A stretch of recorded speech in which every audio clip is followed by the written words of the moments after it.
আসসালামু আলাইকুম। স্বাগতম আজকের ক্লাসে। আজকে প্রাণী বিবর্তন শ্রেণীবিন্যাসে দশম একাডেমিক লেকচারটা হবে, অর্থাৎ সর্বশেষ লেকচার।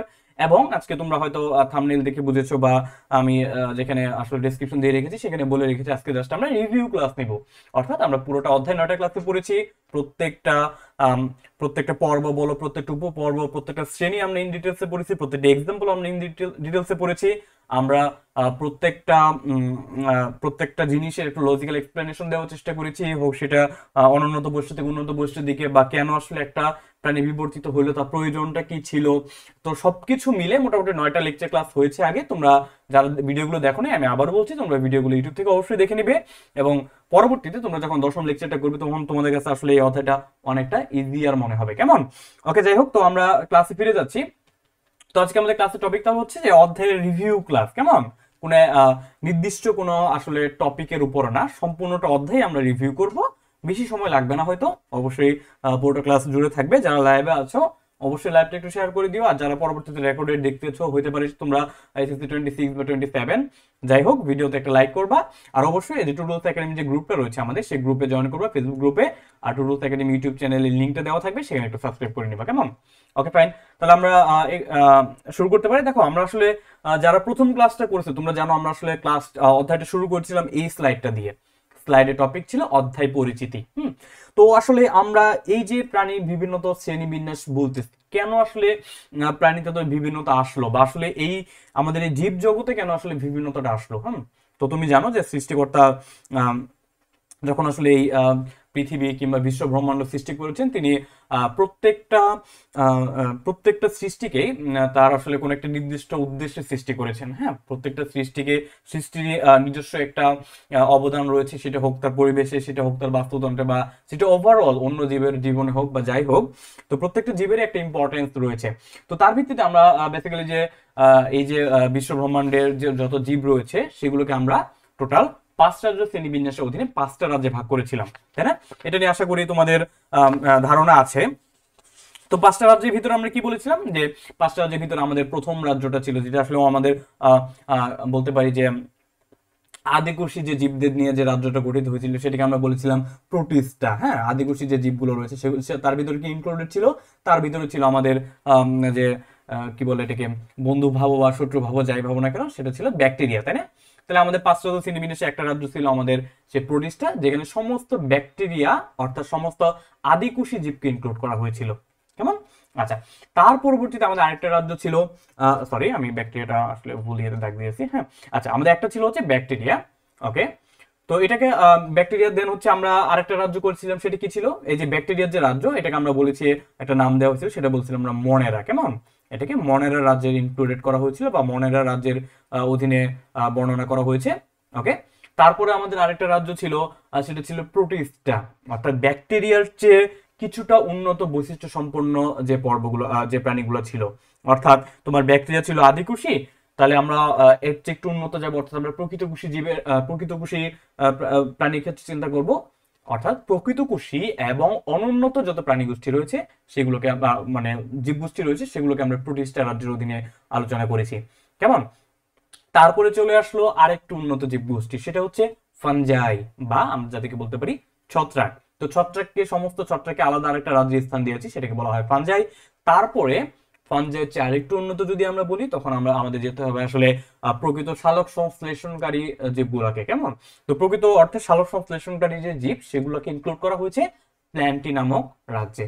ওকে, তো প্ল্যান্টি রাজ্যের অধীনে কি কি থাকবে? শৈবাল থাকবে, আমাদের আশেপাশে বিরাজমান সমস্ত সবুজ উদ্ভিদ, বৃক্ষ, যাই বলো, সবই হচ্ছে এই প্ল্যান্টি রাজ্যের অধীনে। তারপরে তাহলে আমরা এতক্ষণ মোটামুটি বললাম যে এই যে পৃথিবী অর্থাৎ বিশ্ব ব্রহ্মাণ্ডের যত জীব রয়েছে, তার ভিতরে আমরা ব্যাকটেরিয়া গুলোকে, যেগুলো আদিকোষী, সেগুলোকে মনের রাজ্যে ফেললাম।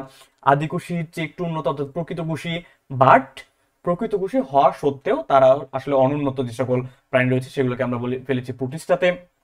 তারপর ছত্রাকদের আলাদা একটা রাজ্য অন্তর্গত করা হয়েছে, সেটা হচ্ছে ফানজাই। তারপরে বললাম যে আমাদের উদ্ভিদ গোষ্ঠী রয়েছে, সালোক সংশ্লেষণকারী উদ্ভিদ গোষ্ঠীকে ফেলা হয়েছে প্ল্যান্টিতে। এবং সর্বশেষ আমাদের সমস্ত প্রাণীকে ইনক্লুড করা হয়েছে অ্যানিমেল নামক একটা রাজ্যে, কেমন, অ্যানিমেলিয়া নামক রাজ্যে। তাহলে এই ছিল আমাদের টোটাল 5 রাজ্য শ্রেণীবিন্যাস বা 5 কিংডম সাবডিভিশন, বুঝতে পারছি?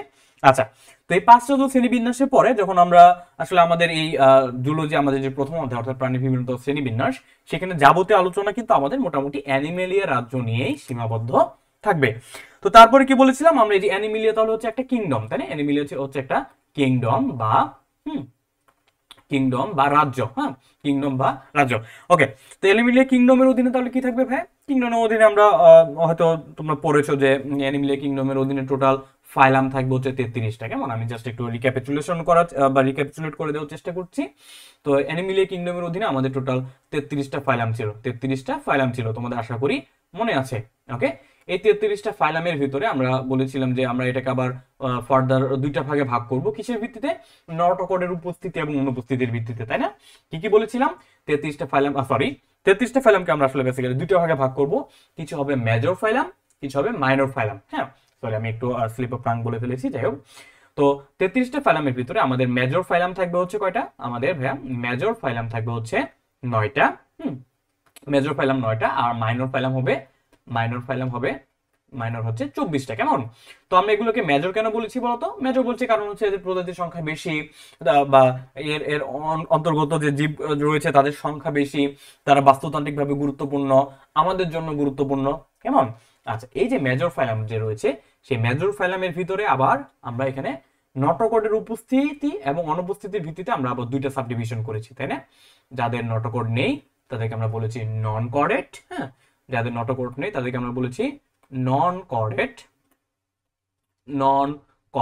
কেমন? আর যাদের নটোকর্ড রয়েছে তাদেরকে আমরা বলেছি ভাই কর্ডেট। ওকে, কর্ডেট। আচ্ছা, তারপর যখন আমরা আসলে এই যে 9টা মেজর ফাইলাম এগুলোকে যখন আমরা সাজিয়েছি, তখন আমরা কি করেছিলাম? যখন নন কর্ডেট গুলোকে আমরা 1 নম্বরে রেখেছিলাম পরিফেরা, নন কর্ডেট 1 নম্বরে ছিল হচ্ছে পরিফেরা। এভাবে পরিফেরা থেকে শুরু করে, দেখো আমি 1 নম্বরে লিখেছিলাম হচ্ছে আমরা লিখেছিলাম পরিফেরাকে, এইভাবে পরিফেরা থেকে শুরু করে 8 নাম্বার পর্যন্ত কোনটা ছিল? 8 নাম্বার ছিল হচ্ছে একাইনোডার্মাটা, কেমন? একাইনোডার্মাটা। ওকে, একাইনোডার্মাটা ছিল আমাদের 8 নাম্বার পর্ব, এবং কর্ডাটার অধীনে ছিল আমাদের মাত্র একটা মাত্র পর্ব, যেটাকে আমরা 9 নম্বরে বলেছিলাম কি? 9 নম্বরে বলেছিলাম হচ্ছে কর্ডাটাই, কেমন? কর্ডাটাই ছিল আমাদের অন্যতম একটা পর্ব, যে পর্বে সকল প্রাণীগুলো কেমন ছিল? যখন সকল প্রাণীগুলো ছিল হচ্ছে যে নটোকর্ড যুক্ত, বুঝতে পারছি? তাহলে এটাই ছিল আমাদের বেসিক্যালি আমাদের অ্যানিমেলিয়া রাজ্যে একটু সাবডিভিশন, যে অ্যানিমেলিয়া সুপার কিংডমের অধীনে, অ্যানিমেলিয়া কিংডমের অধীনে 33টা ফাইলাম, 9টা মেজর, 24টা মাইনর ফাইলাম আমাদের আপাতত ইন্টারমিডিয়েট লেভেলে পড়াশোনার কোনো দরকার নেই। মেজর ফাইলামের ভিতরে 8টা নন কর্ডেট, অর্থাৎ Porifera, Cnidaria, Platyhelminthes, nematoda, Annelida, দেন হচ্ছে তোমার মলাস্কা, আর্থ্রোপোডা, একাইনোডার্মাটা, এবং একটা কর্ডেট ছিল হচ্ছে কি? কর্ডাটা, বুঝতে পারছি? তাহলে এই ছিল আমাদের মোটামুটি আমাদের যতটুকু লাগে, অর্থাৎ আমাদের এই যে অ্যানিমেলিয়া রাজ্যের একটু সাবডিভিশন। ওকে, তারপর যখন আমরা কর্ডাটা যখন আমরা এটা পড়েছি, অর্থাৎ আমরা যখন কর্ডাটা কর্ডাটা পর্বটা যখন পড়েছি, আমরা সেখানে আবার কিছু সাবডিভিশন পেয়েছি, ফার্দার সাবডিভিশন পেয়েছি, কেমন? কি কি পেয়েছিলাম জানি বলতো? আমরা কর্ডাটা পর্বের অধীনে হচ্ছে 3টা হচ্ছে পেয়েছিলাম সাবফাইলাম পেয়েছিলাম, তাই না? একটা ছিল ইউরোকর্ডাটা, সেফালোকর্ডাটা, ভার্টেব্রাটা। ওকে, তারপর ইউরোকর্ডাটার ভিতরে আমরা 3টে ক্লাস পেয়েছিলাম, অ্যাসিডিয়াশিয়া, থাইলেশিয়া, লার্ভেশিয়া, আর আমরা যে ভার্টিব্রাটো যে উপপর্ব পেয়েছিলাম তার অধীনে আবার হচ্ছে 2টা কি ছিল? সুপার ক্লাস ছিল বা অধিশ্রেণী ছিল, একটা ছিল সাইক্লোস্টোমাটা, একটা ছিল ন্যাথোস্টোমাটা। সাইক্লোস্টোমাটা অধিশ্রেণীর আন্ডারে আবার 2টা শ্রেণী ছিল, একটা হচ্ছে মিক্সিনি, একটা পেট্রোমাইজন্টিটা, কেমন? পরবর্তীতে যখন আমরা ভার্টিব্রাটা পড়েছিলাম, সেই ভার্টিব্রাটা এর অধীনে, সরি, ন্যাথোস্টোমাটা যেটা ছিল, ন্যাথোস্টোমাটা অধীনে আবার কি ছিল? ন্যাথোস্টোমাটার অধীনে টোটাল 7টা ক্লাস ছিল। তোমরা জানো, তোমরা যারা লেকচার 7, 8, 9 করেছো তোমরা অলরেডি জানো যে প্রথম 3টা হচ্ছে মাছের শ্রেণী, কনরিকটিভ, অ্যাক্টিনোপটেরিজি, সার্কোপটেরিজি। পরবর্তীতে ছিল অ্যামফিবিয়া, র্যাপটালিয়া, অ্যাভিস, এবং সর্বশেষ মাম্মালিয়া। তো মোটামুটি এই সাবডিভিশনটুকু বা এই পর্যন্ত আশা করছি তোমরা জানো। আমি যদিও এটা আসলে একটু বললাম কারণ জাস্ট তোমাকে মনে করানোর জন্য বা তোমাকে একটু ভিজুয়ালাইজ করানোর জন্য, কারণ আমি ধরে নিচ্ছি যে তুমি আগের ক্লাসগুলো করেছো বা আগের ক্লাসগুলো রেগুলারলি দেখেছো। ওকে, ফাইন। তো তারপরে আমরা যদি যাই যে আমরা যখন প্রাণী যখন শ্রেণীবিন্যাসটা করেছিলাম তখন আমরা কি বলেছিলাম যে আসলে আমাদের প্রাণী শ্রেণীবিন্যাসের ভিত্তিটা পড়তে হবে, তাই না? প্রাণী শ্রেণীবিন্যাসের ভিত্তি সম্পর্কে জানতে হবে। তো প্রাণী শ্রেণীবিন্যাসের ভিত্তির ভিতর আমরা টোটাল আমাদের যে টেক্সট বুক রয়েছে সেই টেক্সট বুকে টোটাল হচ্ছে আমরা 16টা ভিত্তি পেয়েছিলাম। তার মধ্যে একটা ছিল দেহের আকার, দেন হচ্ছে 2 নম্বর ছিল সংগঠন ক্রমমাত্রা। আচ্ছা, যদি এগুলো নিয়ে যদি আমি একটু ইন শর্টে যদি তোমাকে বলে দিই যে দেহের আকারের ভিত্তিতে আসলে আমরা কিভাবে প্রাণীদের ভাগ করতে পারি। কিছু প্রাণী থাকবে যারা হচ্ছে আমরা খালি চোখে দেখে বুঝতে পারবো যে বিশাল বড় বড় প্রাণী, যেমন এই যে মানুষ বলো, গরু, ছাগল, হাঁস, মুরগি বা নীলতিমি এক্সেট্রা এক্সেট্রা, এগুলোকে আমরা বলবো বৃহত্তর প্রাণী। আর যে সকল প্রাণী আকারে আরো ছোট, যেমন কি আনুবীক্ষণিক হতে পারে সেটা, যেমন আমরা যদি বলি যে মাছের ফুলকার প্রতিষ্ঠান জীবন, যেটা তোমাদের বইতে বলা রয়েছে ট্রাইকোডিন অ্যানাবাসি, বা এমন অনেক প্যারাসাইট রয়েছে, পরজীবী রয়েছে, যেগুলো আসলে আমাদের খুবই আমরা খালি চোখে দেখতে পারি না। তো তাদেরকে আমরা বলেছি হচ্ছে আনুবীক্ষণিক জীব। এটা আমাদের দেহের আকারের ভিত্তিতে গেল। তারপর ছিল আমাদের সংগঠন ক্রমমাত্রা, বা ইংলিশে যেটাকে বলা হয় হচ্ছে গ্রেড অফ অর্গানাইজেশন। কেমন? তো গ্রেড অফ অর্গানাইজেশন জিনিসটা কি? দেখো কিভাবে তোমার দেহটা সংগঠিত হয়েছে বা একটা প্রাণীর দেহটা কিভাবে সংগঠিত হয়েছে তার উপর ভিত্তি করে আমরা প্রাণীর শ্রেণীবিন্যাস করতে পারি। ওকে, তো সেটা ছিল সংগঠন ক্রমমাত্রা বা গ্রেড অফ অর্গানাইজেশন। এটার আসলে থিওরিটা কি দাঁড়ায় যে ভাই আমরা জানি যে জীব একটা জীবদেহের মৌলিক গাঠনিক একক বলতে কোনটাকে বুঝি? আমরা একটা কোষকে বুঝি। আবার অনেকগুলো কোষ মিলে কি তৈরি হয়? টিস্যু তৈরি হয়। আবার অনেকগুলো টিস্যু মিলে তৈরি হয় একটা অঙ্গ, এবং অনেকগুলো অঙ্গ মিলে তৈরি করে একটা তন্ত্র। এমনই কয়েকটা তন্ত্র মিলে তৈরি করে আমাদের একটা সারা দেহ বা একটা ফুল বডি। তো এই যে শুধু কোষ নিয়ে গঠিত হওয়ার ব্যাপারটা, তারপর হচ্ছে কোষ একত্রিত হয়ে টিস্যু গঠন করার ব্যাপারটা, আবার টিস্যু একত্রিত হয়ে অঙ্গ গঠন করার ব্যাপারটা, এই গঠন মাত্রাগুলোকে বলা হয় বেসিক্যালি সংগঠন ক্রমমাত্রা। বুঝতে পারছি? তার কিছু প্রাণী শুধু কোষ নিয়ে গঠিত হবে, তাদেরকে আমরা বলবো কোষীয় মাত্রার প্রাণী। কিছু প্রাণী হচ্ছে শুধু টিস্যু নিয়ে গঠিত হবে, তাদেরকে বলবো কোষ টিস্যু মাত্রার প্রাণী বা টিস্যু মাত্রার প্রাণী বা টিস্যু গ্রেড অফ অর্গানাইজেশন। কিছু প্রাণী থাকবে যাদের দেহ অনেকগুলো টিস্যু মিলে অঙ্গ গঠন করবে, তাদেরকে বলবো tissue organ grade of organisation. কেমন? এর ভিত্তিতে আমরা যে ক্লাসিফিকেশনটা করেছি তা হয়তো তোমরা প্রথম যে লেকচারটা হয়েছে প্রাণীবিদ্যা শ্রেণীবিন্যাস সেই লেকচারে অলরেডি করে আসছো। আচ্ছা, তারপর জীবন পদ্ধতির উপর ভিত্তি করে কিছু থাকবে মুক্তজীবী, কিছু থাকবে পরজীবী, তাই না? মুক্তজীবী বলতে আসলে আমরা মুক্ত জীবনকে বুঝি। ধরো একটা পাখি হতে পারে, সেটা মানুষ হতে পারে, ছাগল হতে পারে, গরু হতে পারে। কেমন? আর পরজীবী বলতে আমরা কোনটাকে বুঝি? পরজীবী বলতে আসলে আমরা বুঝি হচ্ছে যেমন প্যারাসাইট গুলো, হ্যাঁ, যেগুলো আসলে অন্য একটা দেহ, একটা পোষক দেহের উপর তাকে নির্ভর করতে হয়। হতে পারে কোনটা? হতে পারে সেটা যেমন ধরো তোমার একটা উকুন হতে পারে, তারপর হচ্ছে একটা কৃমি হতে পারে। ওকে, আচ্ছা।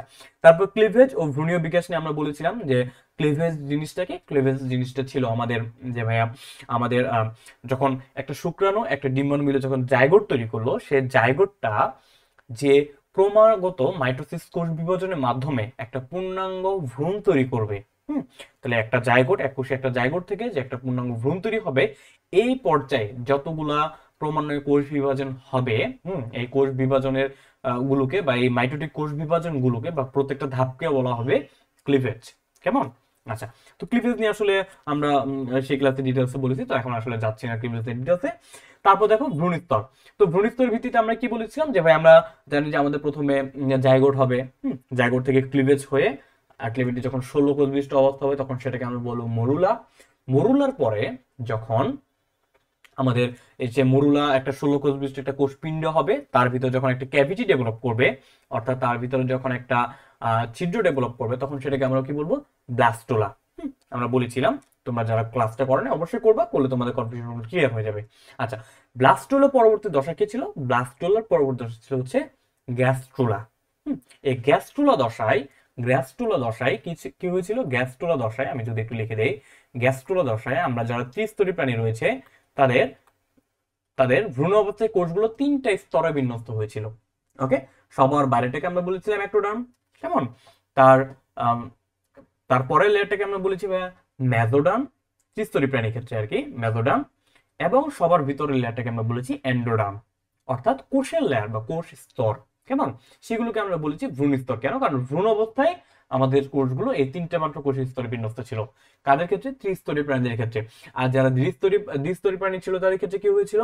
তাদের ক্ষেত্রে সবার বাইরে ছিল অ্যাক্টোডার্ম, সবার ভিতরে এন্ডোডার্ম, মাঝখানে মেসোডার্মের পরিবর্তে ছিল মেসোগ্লিয়া নামক অকোষীয় স্তর। কেমন? আর দ্বিস্তরী প্রাণী এক্সাম্পল পড়তে বলেছিলাম। দ্বিস্তরী প্রাণী এক্সাম্পল কি? দ্বিস্তরী পর্বের এক্সাম্পল কি? দ্বিস্তরী পর্বের এক্সাম্পল হচ্ছে নিডারিয়া এবং টিনোপোরা। তার মধ্যে নিডারিয়াটা আমাদের একটা মেজর ফাইলাম, আমরা ডিটেলসে পড়েছি, আর টিনোপোরা এটা একটা মাইনর ফাইলাম, অত কিছু পড়তে হয় না, জাস্ট জানলেই হবে যে টিনোপোরা পর্বটা হচ্ছে দ্বিস্তরী পর্ব। কেমন? তারপর যখন আমরা প্রতিসাম্যতা পড়েছি যে একটা প্রাণীকে তার দেহের কেন্দ্রীয় অক্ষ বরাবর কেটে কি তুমি সমান দুইটা ভাগে ভাগ করতে পারতেছো কিনা, এটা হচ্ছে প্রাণী প্রতিসাম্যতা, একদম সহজভাবে বলতে গেলে। তা ধরো তুমি আমাকে ধরলা, নাক বরাবর কেটে দিলা, দেখবা যে আমার এই পাশে একটা চোখ, এই পাশে একটা চোখ, এই পাশে গালের এক অংশ, এই পাশে গালের এক অংশ, এই পাশে একটা হাত, এই পাশে একটা হাত, অর্থাৎ তুমি আমাকে দেহের মধ্য অক্ষ বা মধ্যরেখা বরাবর কেটে সমান দুইটা অর্ধাংশে ভাগ করতে পারতেছো, তাহলে আমার কাছে কি আছে? প্রতিসাম্যতা আছে। ওকে, এখন আমি যেহেতু দেহের দুই পার্শ্বে কেন্দ্রীয় মধ্যক বরাবর দুইটা ভাগে ভাগ করতে পারতো, তাহলে আমি হচ্ছে দ্বিপার্শ্বীয় প্রতিসাম্য। কেমন? এরকম আরো প্রতিসাম্যতা রয়েছে, আমরা পড়েছি অরীয় প্রতিসাম্যতা, আমরা পড়েছি গোলীয় প্রতিসাম্যতা, আমরা দ্বিঅরীয় প্রতিসাম্যতা পড়েছি, কেমন? তারপর দ্বিপার্শ্বীয় প্রতিসাম্যতা পড়েছি, এবং সর্বশেষে আমরা দেখেছি কিছু প্রাণীকে কি করা যায় না, কোনো মানে মধ্যরেখা বরাবর কোনো তলেই সমান ভাগে ভাগ করা যায় না, তাদেরকে আমরা বলছি অপ্রতিসম। এক্সাম্পল কি ছিল অপ্রতিসমের? খুবই ইম্পর্টেন্ট, একটা ছিল হচ্ছে স্পঞ্জ, অর্থাৎ পরিফেরা পরের প্রাণীর হচ্ছে অপ্রতিসম, আর শামুক, যেটাকে আমরা বলি আপেল শামুক বা গ্যাস্ট্রোপোড শ্রেণীর যে প্রাণীরা রয়েছে, বা গ্যাস্ট্রোপোড শ্রেণীর প্রাণীগুলো হচ্ছে কি এই অপ্রতিসম। কেমন? তারপর খণ্ডকায়নের ভিত্তিতে বলেছিলাম, খণ্ডকায়ন ইংলিশটা লাগবে, খুবই ইম্পর্টেন্ট, মেটামারিজম। মেটামারিজম ভিত্তিতে কি, যে আমার কিছু প্রাণীর দেহ এমন হতে পারে যে তার সারা দেহ অনেকগুলো ছোট ছোট খণ্ডকের সমন্বয়ে গঠিত হতে পারে, তাই না? যেমন ধরো তুমি চিন্তা করো, তুমি হয়তো কেঁচো দেখে থাকবে, তাই না? কেঁচো দেখলে হয়তো বা বুঝতে পারবে যে কেঁচোর তুমি যদি একটু ক্লোজলি অবজার্ভ করো, দেখবা যে তার দেহটা ছোট ছোট অনেকগুলা খণ্ডের সমন্বয়ে গঠিত হচ্ছে মনে হবে তোমাকে দেখে। কেমন? আর সেটা হচ্ছে খণ্ডকায়ন বা মেটামারিজম। তারপর হচ্ছে অনেকগুলা খণ্ড মিলে যদি কোনো একটা প্রাণীর একটা নির্দিষ্ট এরিয়া গঠন করে, যে কিছু খণ্ড মিলে তোমার দেখা গেল যে একটা প্রাণী মাথা গঠন করলো, কিছু খণ্ড মিলে একটা প্রাণীর বুক গঠন করলো বা বক্ষ অঞ্চল গঠন করলো, কিছু খণ্ড মিলে যদি একটা প্রাণী উদর অঞ্চল গঠন করে, অর্থাৎ অনেকগুলো দেহখণ্ড মিলে যখন কোনো নির্দিষ্ট অঞ্চল গঠন করবে দেহের ভিতরে, তখন সেটাকে বলবো অঞ্চলায়ন বা ট্যাগমাটাইজেশন। অঞ্চলায়ন কাদের ক্ষেত্রে দেখা যাবে? আমরা জানি আর্থ্রোপোডা পরের প্রাণী দেখেছি অঞ্চলায়ন দেখা যাবে। কেমন? তাহলে আর্থ্রোপোডা পরের একটা খুবই কমন একটা প্রাণীর নাম বলো তো, কোনটা হতে পারে? আর্থ্রোপোডা পর্বে সবচেয়ে কমন একটা প্রাণী হচ্ছে আমাদের ঘাসফড়িং, যেটা নিয়ে আমরা আসলে ডিটেলসে পড়বো দ্বিতীয় অধ্যায়ে প্রাণী পরিচিতিতে। ঘাসফড়িং কিন্তু অবশ্যই অবশ্যই ডিটেলসে পড়তে হবে। কেমন? তারপর উপাঙ্গ। উপাঙ্গটা সেম, যে অনেকগুলো ক্ষুদ্র ক্ষুদ্র অঙ্গ মিলে যখন একটা মানে অনেকগুলো ক্ষুদ্র ক্ষুদ্র অঙ্গের পার্ট মিলে যখন একটা বড় অঙ্গের কাজ করবে, তখন সেটাকে আমরা বলবো উপাঙ্গ। যেমন ঘাসফড়িংয়ের ক্ষেত্রে দেখবা যে একটা ম্যাক্সিলা থাকে, একটা দুইটা ম্যাক্সিলা, দুইটা ম্যান্ডিবল, ল্যাবিয়াম, তারপর দেখা যাচ্ছে হচ্ছে হাইপোফ্যারিংস, সবগুলো মিলে ঘাসফড়িংয়ের মুখের পার্টটা গঠন করতেছে। সেই জন্য আমরা সেটা কি বলছি? ঘাসফড়িংয়ের মুখ না বলে আমরা বলেছি মুখপাঙ্গ। কেমন? আচ্ছা, তারপর প্রান্তিকতার ভিত্তিতে আমরা ভাগ করতে পারি, তাই না? যে একটা প্রাণী, ধরো তুমি একটা রয়্যাল বেঙ্গল টাইগারের কথা চিন্তা করো, তার যে প্রান্তে মাথা রয়েছে, আমি আসলে তার সেই প্রান্তকে আমরা কি বলবো? সেই প্রান্ত বলবো হচ্ছে সম্মুখ প্রান্ত। ওকে, তাহলে মাথার বিপরীত প্রান্তে কি থাকবে? লেজ থাকবে, সেটাকে বলবো পশ্চাৎ প্রান্ত। ওকে, আবার যেদিকে মাথা দিয়ে রয়েছে, মানে যেদিকে আমরা বলতে পারি যে স্তন্যপায়ী প্রাণীর ক্ষেত্রে যে পার্শ্বে স্তন থাকে, ওকে, সেটাকে আমরা বলবো হচ্ছে কি বলবো ভাই? এটা বলবো হচ্ছে আমরা অঙ্কীয় তল বা অঙ্কীয় প্রান্ত। আর এর বিপরীত প্রান্তকে বলবো হচ্ছে আমরা পিঠের দিকে যে প্রান্তটা, সেটা বলবো হচ্ছে আমরা পৃষ্ঠীয় প্রান্ত। কেমন? তারপরে প্রান্তিকতা পড়তে আমরা তল পড়েছি আমরা, তাই না? তলের ধারণা আমি একটু আগে দিয়েছি, যে ওই যে মধ্যরেখা বরাবর ভাগ করতে পারলাম, তাহলে এটা একটা তল। অর্থাৎ যে সকল ওয়েতে তুমি একটা প্রাণীকে কাটার বা মানে প্রাণীকে তুমি দেখার চিন্তা করতে পারো, সেগুলো হচ্ছে তল। কেমন? তল নিয়ে আসলে আমি যখন পড়িয়েছি তখন একটা ওই যে বিড়ালের একটা ফিগার দিয়ে সেখানে অনেকগুলো তল দিয়ে ভালো করে দেখিয়ে দিয়েছিলাম। তোমরা যারা ক্লাসটা করো না, ক্লাসটা করবো। আর অবশ্যই আমি ক্লাসের স্লাইডের লিঙ্কগুলো কিন্তু দিয়ে দেই, স্লাইডগুলো কিন্তু খুবই ইম্পর্টেন্ট, স্লাইডগুলো অবশ্যই অবশ্যই দেখবা, ক্লাস নোটটা অবশ্যই অবশ্যই দেখবা। কেমন? আচ্ছা, পরে সিলোমের ভিত্তিতে ভাগ করতে পেরেছিলাম, তাই না? সিলোম জানি কি ছিল, খুবই খুবই ইম্পর্টেন্ট সিলোমটা। সিলোমের ভিত্তিতে আমরা ভাগ করেছিলাম যে ভাই সিলোম হচ্ছে কি, যে সকল প্রাণীতে সিলোম থাকে না তাদেরকে বলে অ্যাসিলোমেট, যাদের সিলোম থাকে ইউসিলোমেট, আর কিছু কিছু প্রাণী থাকবে দেখে মনে হবে সিলোম আছে বাট অ্যাকচুয়ালি সিলোম নাই, তাদেরকে বলেছিলাম কি সিউডোসিলোমেট। সিউডোসিলোমেটে একটা মাত্র এক্সাম্পল ছিল, একটা মাত্র পর্ব, কোনটা? সিউডোসিলোমেটে এক্সাম্পল হিসেবে আমরা পড়েছিলাম নেমাটোডা পরের প্রাণীদের ক্ষেত্রে, তাই না? আচ্ছা, তাহলে আমরা সিলোম নিয়ে বললাম। এখন সিলোমের সংজ্ঞাটা তো খুবই ইম্পর্টেন্ট। সিলোমের সংজ্ঞাটা কি হবে? যে ত্রিস্তরী প্রাণীদেহের কয়েকটা টার্ম খুবই খুবই ইম্পর্টেন্ট এই সংজ্ঞার ক্ষেত্রে। একটা হচ্ছে ত্রিস্তরী প্রাণীদেহ হইতে হবে, অর্থাৎ সেই প্রাণীটার ভ্রূণস্থ থাকতে হবে তিনটা। তাদের মেসোডার্ম কোষস্তর থেকে সৃষ্ট হবে। তার ত্রিস্তরী প্রাণীদেহে যে 3টা ভ্রূণস্তর, তার ভিতরে 2 নম্বর স্তর অর্থাৎ মেসোডার্ম থেকে একটা গহ্বর সৃষ্টি হবে, যে গহ্বর মেসোডার্ম উদ্ভিদ কোষ বা মেসোডার্মাল কোষে নির্মিত হবে এবং একটা পর্দা দ্বারা বেষ্টিত থাকবে। কি পর্দা? পেরিটোনিয়াম পর্দা দ্বারা বেষ্টিত থাকবে। তাকে বলবো হচ্ছে আমরা সিলোমিক গহ্বর। কেমন? আচ্ছা, তো সিলোমের ভিতরে আমরা অ্যাসিলোমেট, সিডোসিলোমেট, ইউসিলোমেট এগুলো পেয়েছি। এগুলো তোমরা যারা ক্লাস করেছো জানো, আমি সেদিকে ডিটেলসে যাচ্ছি না, তাহলে ক্লাসটা অনেক লং হয়ে যাবে। তারপর সংবহনতন্ত্রের ভিত্তিতে আমরা বলেছিলাম যে কিছু কিছু প্রাণীদের ক্ষেত্রে থাকে হচ্ছে পানি সংবহনতন্ত্র, আবার কিছু কিছু প্রাণীর ক্ষেত্রে থাকে রক্ত সংবহনতন্ত্র। কেমন? আর রক্ত সংবহনতন্ত্রের ক্ষেত্রে কি বলেছিলাম যে বদ্ধ রক্ত সংবহনতন্ত্র থাকতে পারে, আবার মুক্ত রক্ত সংবহনতন্ত্র থাকতে পারে, তাই না? বদ্ধ রক্ত সংবহনতন্ত্রের এক্সাম্পল বলেছিলাম যে কর্ডাটা পরের প্রাণীদের এবং অ্যানিলিডা পরের প্রাণীদের। আর মুক্ত রক্ত সংবহনতন্ত্রের এক্সাম্পল হিসেবে আমরা নিয়েছিলাম মলাস্কা এবং আর্থ্রোপোডা পরের প্রাণীদের, তাই না? আর একটা কথা বলেছিলাম যে যাদের ক্ষেত্রে মুক্ত রক্ত সংবহনতন্ত্র থাকে তাদের ক্ষেত্রে কি থাকবে? দেহ গহ্বরটা হবে রক্তপূর্ণ, সেটাকে আমরা বলবো হিমোসেল। কেমন? আচ্ছা, পরবর্তীতে আমরা কঙ্কাল নিয়ে পড়েছি যে আমাদের বহিঃকঙ্কাল থাকে, অন্তঃকঙ্কাল থাকে। বহিঃকঙ্কালের ভিতরে থাকে হচ্ছে এই যে নখ, লোম, খুর, শিং এক্সেট্রা। অন্তঃকঙ্কালের ভিতরে থাকতে পারে অস্থি, থাকতে পারে তরুণাস্থি। কেমন? আচ্ছা, তারপর নটকটের ভিত্তিতে তো আমি অলরেডি বললাম যে যাদের পৃষ্ঠীয় মধ্যরেখা বরাবর নটকট থাকবে তাদেরকে বলবো কর্ডেট। আর যারা থাকবে না তাদেরকে বলবো নন কর্ডেট। তাহলে যে সকল প্রাণীরা কর্ডেট তাদের পৃষ্ঠীয় মধ্যরেখা বরাবর দণ্ডাকার স্থিতিস্থাপক নটকট থাকবে এবং তার উপরে থাকবে হচ্ছে নার্ভ কর্ড বা স্নায়ুরজ্জু। তো পরিণত প্রাণীতে কি হবে? যে সকল প্রাণীরা ভার্টিব্রেট বা মেরুদণ্ডী তাদের এই নটকটটা মেরুদণ্ডে কনভার্ট হয়ে যাবে, তখন তাদেরকে আমরা মেরুদণ্ডী প্রাণী বলবো। আর উপরে যে নার্ভ কর্ডটা থাকবে সেটা নিউরাল টিউব গঠন করবে এবং এর মাধ্যমে সেটা কি তৈরি করবে? এর মাধ্যমে সেটা সম্মুখ অংশ স্থিত হয়ে মস্তিষ্ক তৈরি করবে আর পশ্চাৎ অংশ তৈরি করবে হচ্ছে সুষুম্নাকাণ্ড। বুঝতে পারছি? আচ্ছা, পরে পৌষ্টিক নালী নিয়ে পড়েছিলাম যে পৌষ্টিক নালীর উপস্থিতি ভিত্তি করে আমরা প্যারাজোয়া, অ্যান্টারোজোয়া ভাগ করতে পারি। যাদের পৌষ্টিক নালী কোনো গহ্বর থাকে না তাদেরকে বলবো প্যারাজোয়া, যাদের থাকে তাদেরকে বলবো অ্যান্টারোজোয়া। ওকে, আচ্ছা, তো এই ছিল মোটামুটি আমাদের শ্রেণীবিন্যাসের ভিত্তি। তো আমি আসলে বলেছিলাম যে শ্রেণীবিন্যাসের ভিত্তির ভিতরে তোমার কিছু ভিত্তি রয়েছে যেগুলো তোমাকে মাস্ট পড়তেই হবে বা এখান থেকে আসলে প্রতি বছর মাস্ট কোশ্চেন আসে।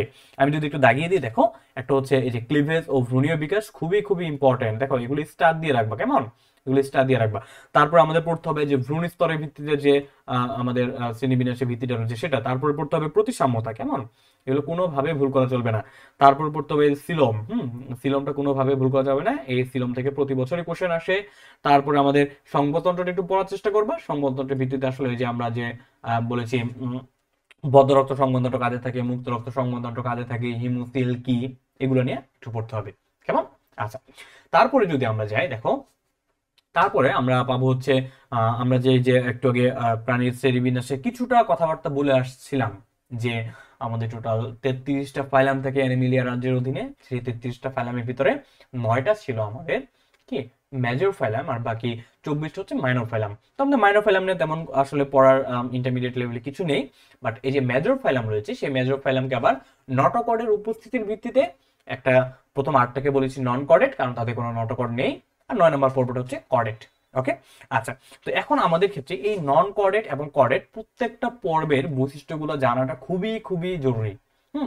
যে তুমি সেটা তুমি একাডেমিক্সে পরীক্ষা দাও, সেটা তুমি সিকিউ লিখতে যাও, তারপর তুমি সেটা যদি তুমি অ্যাডমিশন পরীক্ষা দাও না কেন, যে কোনো পরীক্ষা, তো সেটা হোক মেডিকেল ভর্তি পরীক্ষা, সেটা হোক জাহাঙ্গীর ইউনিভার্সিটির ডি ইউনিটে ভর্তি পরীক্ষা বা বায়োলজি অনুষদে ভর্তি পরীক্ষা, সেটা হতে পারে ঢাকা ইউনিভার্সিটি ভর্তি পরীক্ষা, ইভেন যে কোনো ভর্তি পরীক্ষার ক্ষেত্রে এই পর্ব থেকে কোশ্চেন আসে, তোমাকে জানতেই হবে।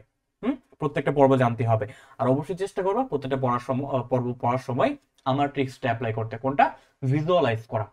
যে আমি যখন একটা পর্ব পড়বো তখন অবশ্যই আমাকে এটা মাথায় রাখতে হবে যে আমি এই পর্বের কোন প্রাণীটাকে নিয়ে পড়বো, বা যখন একটা পর্বের নাম শুনবো তখন আমি মাথায় কোন প্রাণীটাকে চিন্তা করব, এই চিন্তন শক্তিটাকে বিকশিত করতে হবে।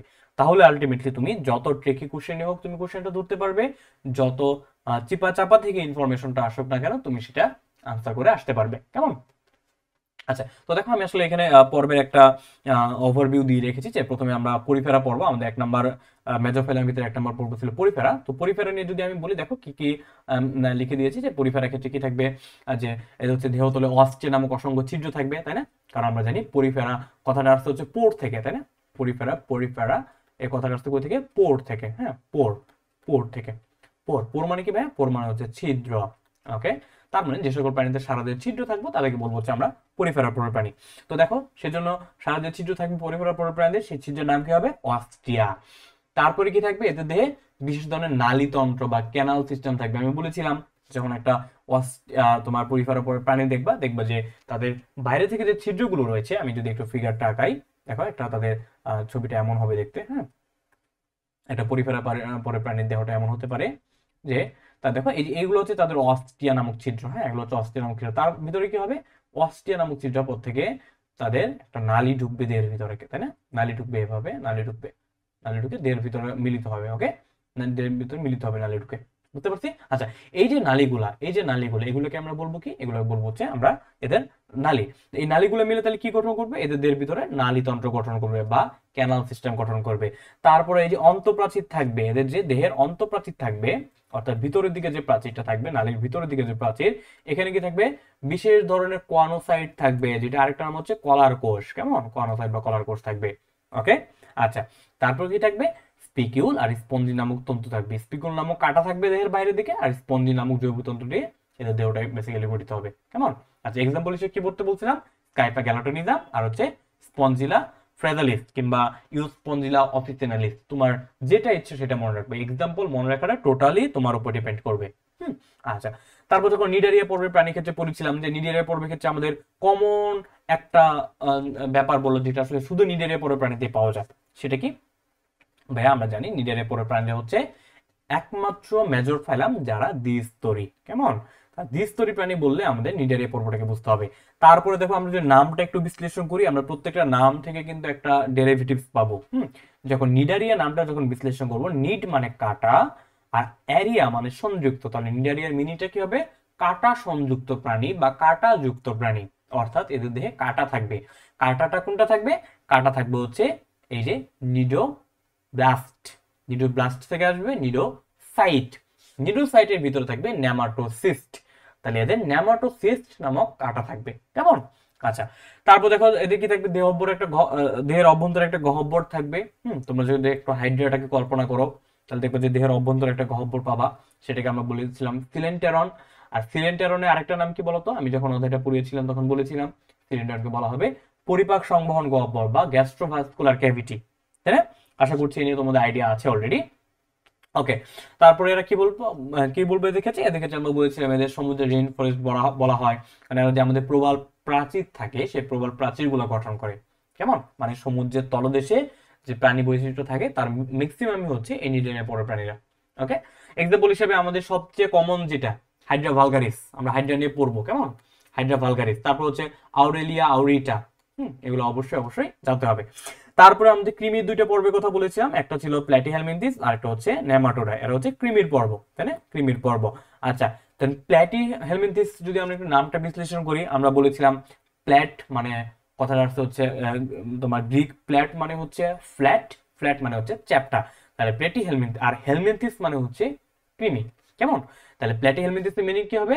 চ্যাপ্টা কৃমি। ওকে, ফাইন। তাহলে প্ল্যাটিহেলমিনথিস মানে চ্যাপ্টা কৃমি। তাহলে দেহটা কেমন হবে? অঙ্কীয়ভাবে পৃষ্ঠে অঙ্কীয়ভাবে চাপা হবে, চ্যাপ্টা হবে, দেহের চোষক থাকবে। তারপর হচ্ছে এদের সারা দেহ, আমি বলেছিলাম যে যেহেতু এরা যেহেতু আমাদের অঞ্চে বসবাস করে, অঞ্চে সর্বদা কি হয়? একটা ভেজা পরিবেশ থাকে। তারপর হচ্ছে অঞ্চে সর্বদা বিভিন্ন ধরনের রাসায়নিকের উপস্থিতি থাকে, পরিপাক্ষিত খাদ্য থাকে। তো এদের বিরুদ্ধে তার দেহের একটা কি লাগবে? সার্ভাইভাল একটা মেকানিজম লাগবে। সে অনুযায়ী তাদের দেহের বাইরে একটা পানি বিরোধী একটা স্তর তৈরি হবে, মোমের একটা আবরণ থাকবে, সেটা কি বলছিলাম? কিউটিকল। তাহলে এদের সারা দেহ কি দিয়ে আবৃত থাকবে? কিউটিকল দিয়ে আবৃত থাকবে। কেমন? তারপর এরা হবে সিলোমবিহীন বা অ্যাসিলোমেট। তারপর এদের হচ্ছে রেচনাঙ্গে শিখা কোষ থাকবে। দেখো আমরা যখন প্রত্যেকটা পর্ব পড়বো, কিছু কে ওয়ার্ড তোমাকে মাথায় রাখতে হবে, কিছু কে ওয়ার্ড বা প্রধান শব্দ তোমাকে মাথায় রাখতে হবে। যে কে ওয়ার্ড থেকে কোশ্চেন ফ্রিকুয়েন্টলি হয়েছে এবং ভবিষ্যতে হবে। তুমি যদি কখনো টিচার হও, তোমাকে যদি একটা অধ্যায় থেকে কোশ্চেন করতে দেওয়া হয়, তুমি নিশ্চয়ই চেষ্টা করবা সেই অধ্যায়ের বেস্ট একটা কোশ্চেন, বেস্ট ইম্পর্টেন্ট একটা কোশ্চেনকে তুলে আনার। ওকে, তাহলে এই ক্ষেত্রে আমরা প্রত্যেকটা পর্ব যখন পড়বো কিছু কিওয়ার্ড বেসিসে পড়বো। যেমন আমরা যখন পরিফেরা পড়েছিলাম তখন অস্টিয়ার কথা বলেছি, নালীতন্ত্রের কথা বলেছি, কোয়ানোসাইট বলেছি, এগুলো হচ্ছে একটা কিওয়ার্ড। ওকে, এই কিওয়ার্ড গুলো মনে রাখবা। নিডে পর্বের ক্ষেত্রে আমরা সিলেন্টেরন বলেছি, তারপরে নিডোসাইট বলেছি, নেমাটোসিস্ট বলেছি, এগুলো কিওয়ার্ড। প্ল্যাটিহেলমিনথেসিসের ক্ষেত্রে যে শেখা কোষ বললাম, এগুলো হচ্ছে কিওয়ার্ড। এই কিওয়ার্ড গুলো তোমাকে মনে রাখতেই হবে, কেমন? তারপর প্ল্যাটিহেলমিনথেসিস এক্সাম্পলের মধ্যে সবচেয়ে কমন এক্সাম্পল এই যে ফ্যাসিকুলা হেপাটিকা, তারপর টিনিয়া সোডিয়াম। ওকে, সবচেয়ে কেমন এক্সাম্পল। তারপর যখন নেমাটোডা, নেমাটোস মানে সুতা, আর টোডা কথাটা আসছে হচ্ছে হেলমিনথিস থেকে। এটাকে নেমাটোডাকে সেজন্য আরেকটা নামে ডাকা হয় নেমা হেলমিনথিস বা সুতা কৃমি বা গোল কৃমি। ওকে, তাহলে কেমন হবে? তাহলে হবে হচ্ছে তোমার দেহটা গোল হবে। তারপর হচ্ছে উভয় প্রান্ত ক্রমশ শুরু হবে, মাঝখানে মোটা হবে। যদি আমরা একটা ফিগার কল্পনা করার চেষ্টা করি নেমাটোডার, ওকে, আমরা একটা ফিগার এরকম হবে নেমাটোডা, কেমন? তারপরে যেহেতু এরা কৃমি অঞ্চলে বসবাস করবে, তাহলে একটা প্রোটেক্টিভ মেকানিজম থাকবে, অর্থাৎ এদের দেহেও কিউটিকল থাকবে। তারপর এরা কেমন হবে? এরা হচ্ছে অপ্রকৃত সিলোমযুক্ত প্রাণী হবে, কেমন? আমরা বলেছিলাম যে কিওয়ার্ড মুখস্থ করতে। কিওয়ার্ডের ভিতরে নেমাটোডা থেকে একটা কিওয়ার্ড হচ্ছে এরা হবে অপ্রকৃত সিলোমযুক্ত। যদি আমি ইংলিশে বলি তাহলে তারা হবে কি? সিউডো সিলোমেট, কেমন? তাহলে এরা হবে সিউডো সিলোমেট, সিউডো সিলোমেট, সিউডো সিলোমেট, বুঝতে পারছি? সিউডো সিলোমেট বা অপ্রকৃত সিলোমযুক্ত পর্ব হচ্ছে এই নেমাটোডা। আচ্ছা, তারপরে এদের ক্ষেত্রে প্রথম যৌন দ্বিরূপতা দেখা যাবে, অর্থাৎ সেক্সুয়াল ডায়ামরফিজম দেখা যাবে, বা এদের পুরুষ এবং স্ত্রী সদস্য পরস্পর দৈহিকভাবে আলাদা হবে। পুরুষ সদস্য একরকম দেখতে হবে, স্ত্রী সদস্য দেখতে আরেক রকম হবে, বুঝতে পারছি? আচ্ছা, তারপরে যখন নেমাটোডা পরে দেখো আমরা মলাস্কা পর্ব নিয়ে পড়েছি। মলাস্কা বা কম্বোজ প্রাণী, যাদের দেহ নরম, যাদের অখণ্ডকায়িত, যাদের মেন্টাল লং পর্দা থাকে, তাদেরকে আমরা বলছি মলাস্কা, কেমন? তাহলে এই যে মলাস্কার একটা কমন এক্সাম্পল কি, মানে কমন কিওয়ার্ড কি? এই যে মেন্টাল লং পর্দা থাকবে। তারপরে কি থাকবে? এদের এদের মুখ বিপরে কাইটিন নির্মিত রেডুলা বা রেতিজিহ্বা থাকবে। বলেছি না, এই রেডুলা বা রেতিজিহ্বাটা কি নির্মিত হবে? কাইটিন নির্মিত হবে। যখন পড়িয়েছি তখন এটার বিস্তারিত আলোচনা করেছি। এন্ড কাইটিনটা কি বলতো? কাইটিনটা হচ্ছে নাইট্রোজেন যুক্ত এক ধরনের জটিল পলিস্যাকারাইড। ওকে, কাইটিন হচ্ছে নাইট্রোজেন যুক্ত এক ধরনের জটিল পলিস্যাকারাইড, যেটা আমরা যখন কোষ রসায়ন পড়বো তখন ইন ডিটেইলস আলোচনা করব। ওকে, তাহলে এক্সাম্পলের ক্ষেত্রে আমরা নিতে পারি পিলা গ্লোবোজা বা আপেল শামুক, আর হচ্ছে অক্টোপাস ভালগারিস। এই যে অক্টোপাস যে রয়েছে এগুলো কিন্তু আমাদের মলাস্কা পরের প্রাণী, কেমন? তো আমরা মলাস্কা পর্ব যখন পড়বো তখন আসলে আমরা ইমাজিনেট কোনটা করব? অবশ্যই আমরা চেষ্টা করব যে আমরা একটা শামুককে ইমাজিন করে পড়ার। তাহলে আমাদের মোটামুটি মলাস্কা পর্বটা পড়া হবে। যখন আমরা অ্যানিলিডা পড়বো তখন দেখো অ্যানিলিডাকে আমরা বলি অঙ্গুরিমাল। কেন? তুমি যদি একটা অ্যানিলিডা পরের প্রাণী নাও, হ্যাঁ, দেখবা যে পরের প্রাণীটা হচ্ছে এমন অনেকটা দেখতে, এমন সমান অসংখ্য দেহ খণ্ডক নিয়ে দেহটা গঠিত, সমান অসংখ্য খণ্ডক নিয়ে দেহ গঠিত হবে। এবং কি হবে এদের বলতো? এদের এই যে তোমার তুমি যদি এর একটা স্লাইস করো, স্লাইস করার পর দেখবা যে দেহের ভিতরে ফাঁপা গহ্বর থাকবে। ওকে, তার মানে তুমি যদি এখান থেকে একটা স্লাইস নাও, এখান থেকে একটা স্লাইস করে নাও, তারপরে দেহের ভিতরে একটা ফাঁপা গহ্বর থাকবে, কেমন? ফাঁপা গহ্বর থাকবে। এমন ফাঁপা গহ্বর, গোল ফাঁপা, ভিতরে ফাঁপা গহ্বর কিসের মতো? একটা আংটির মতো না? সেজন্য আমরা এদেরকে বলি অঙ্গুরিমাল। ওকে, আচ্ছা, এদের ক্ষেত্রে কি কি বৈশিষ্ট্য থাকবে? এরা হচ্ছে প্রথম, এরা হচ্ছে কি প্রকৃত সিলোমযুক্ত প্রাণী। তারপর এদের চলনাঙ্গ হিসেবে দেখবা যে কিছু কিছু কিছু থাকতে পারে হচ্ছে প্যাশল, প্যারাপেডিয়া থাকতে পারে, কিংবা সিটি থাকতে পারে। হ্যাঁ, তাহলে এই যে সিটা থাকা বা সিটি থাকা এবং প্যারাপেডিয়া থাকাটাও হচ্ছে অ্যানিলিডা পর্বের ক্ষেত্রে একটা কিওয়ার্ড। ওকে, মোস্ট ইম্পর্টেন্টলি এদের দেয়া থাকবে কি?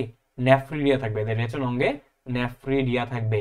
আর এই নেফ্রিডিয়াটা এদের প্রত্যেকটা দেহ খণ্ডকে উপস্থিত থাকবে, এই খণ্ডকেও থাকবে, এই খণ্ডকেও থাকবে, এই খণ্ডকেও থাকবে। সেজন্য এই নেফ্রিডিয়াকে আমরা বলবো সেগমেন্টাল অর্গান। আশা করছি ভুলে যাওনি। ওকে, এক্সাম্পল হিসেবে দেখতে পারো মেটাপিয়ার পোস্তোমা, বা হচ্ছে তোমার কেচো, দেন হচ্ছে হিরোডাইনিয়া, দেন হচ্ছে গ্র্যানুলোজা দেখতে পারো, বা জোক, এগুলো হচ্ছে অ্যানিলিডা পরের প্রাণী। তারপরে আমাদের খুবই খুবই ফেভারিট একটা পার্ট, যেটা খুবই খুবই ইম্পর্টেন্ট, সিকিউতে কোশ্চেন আসে, সেটা হচ্ছে আর্থ্রোপোডা। তাহলে আর্থ্রোপোডা কথাটা কই থেকে আসছে? দেখো, আমরা আমাদের যদি হাড় ভাঙে তাহলে আমরা কোথায় যাই? অর্থোপেডিক সার্জনের কাছে যাই না? হাড় ভাঙা রোগের চিকিৎসক যারা, অর্থোপেডিক সার্জন। তাহলে এখান থেকে মনে রাখবা অর্থ মানে হচ্ছে অস্থি, অস্থি। এবং কেমন অস্থি সেটা? সেটা হচ্ছে সন্ধিযুক্ত অস্থি। ওকে, আর পোড়া মানে হচ্ছে পা।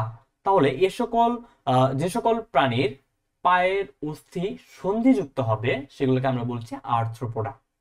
ওকে, তাহলে এদের কি থাকবে? সন্ধিযুক্ত পা থাকবে। দেখো পেয়েছি, সন্ধিযুক্ত পা থাকবে। ওকে, তারপরে এদের ক্ষেত্রে আমরা একটু আগে বলে আসছিলাম যে আর্থ্রোপোডা পরের প্রাণীরা সাধারণত কেমন হবে, এদের রক্ত সংবন্ধনের ভিত্তিতে এরা হবে মুক্ত রক্ত সংবন্ধনের বিশিষ্ট প্রাণী। তাহলে এদের দেহ গহ্বরে কি থাকবে, হিমোসিল থাকবে। কেমন, এগুলো হচ্ছে আর্থ্রোপোডা পরের প্রাণী কিছু কমন বৈশিষ্ট্য বা কিওয়ার্ড বলতে পারি আমরা। তাহলে এক্সাম্পল কি হতে পারে, এই যে মস্কা ডোমেস্টিকা, দেন হচ্ছে অ্যাপিস ইন্ডিকা। ওকে, এগুলো হচ্ছে আমাদের এক্সাম্পল। তারপর যখন আমরা পরবর্তী পর্বের দিকে যাব, অর্থাৎ আর্থ্রোপোডা ছিল আমাদের 7 নাম্বার পর্ব, পরবর্তী 8 নাম্বার পর্ব যে রয়েছে এটা হচ্ছে একাইনোডার্মাটা। একাইনো কথাটা হচ্ছে একাইনোস থেকে, তার মানে কাটা, দেন ডার্ম মানে হচ্ছে ত্বক, তার মানে কাটা ত্বক যুক্ত যে সকল প্রাণীরা থাকবে বা কাটা যুক্ত ত্বক তাদের যাদের ক্ষেত্রে থাকবে তাদেরকে বলবো একাইনোডার্মাটা। ওকে, কি কি বৈশিষ্ট্য পড়তে বলছিলাম, একাইনোডার্মাটার ক্ষেত্রে মোস্ট কমন একটা এক্সাম্পল কি তুমি যেটা ভিজুয়ালাইজ করবা সেটা হচ্ছে আমাদের স্টারফিশ। স্টারফিশ নিশ্চয়ই দেখেছো, যে ওই যে স্টারের মতো বা তারার মতো দেখতে যে মাছগুলো থাকে, তাই না, যেগুলো সমুদ্রে পাওয়া যায়, সেগুলো দেখতে কেমন, সেগুলো দেখবা পঞ্চরীয় প্রতিসম।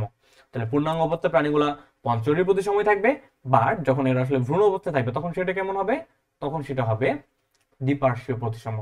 কেমন, তারপর দেখো এদের ক্ষেত্রে এই যে পানি সম্বন্ধটা বা ওয়াটার ভাস্কুলার সিস্টেম পাওয়া যাবে, খুবই খুবই ইম্পর্টেন্ট। তারপরে কি থাকবে জানো, এদের ক্ষেত্রে আরেকটি স্পেশালিটি রয়েছে, এদের ক্ষেত্রে টিউব ফিট থাকবে। হ্যাঁ, টিউব ফিট থাকবে, অর্থাৎ এদের যে তোমার পা থাকবে সেই পায়ের ভিতরেও আবার এই পানি সংবন্ধনের জন্য টিউব থাকবে। তাহলে এদের ক্ষেত্রে টিউব ফিট বিদ্যমান থাকবে। কেমন, যেমন ধরো এই যে এখানে অ্যান্টিডোনা বিফিডিয়া, দেন হচ্ছে অ্যাস্ট্রোপেকটেন ইরেগুলারিস, এগুলো হচ্ছে একাইনোডার্মার পরের প্রাণীদের এক্সাম্পল।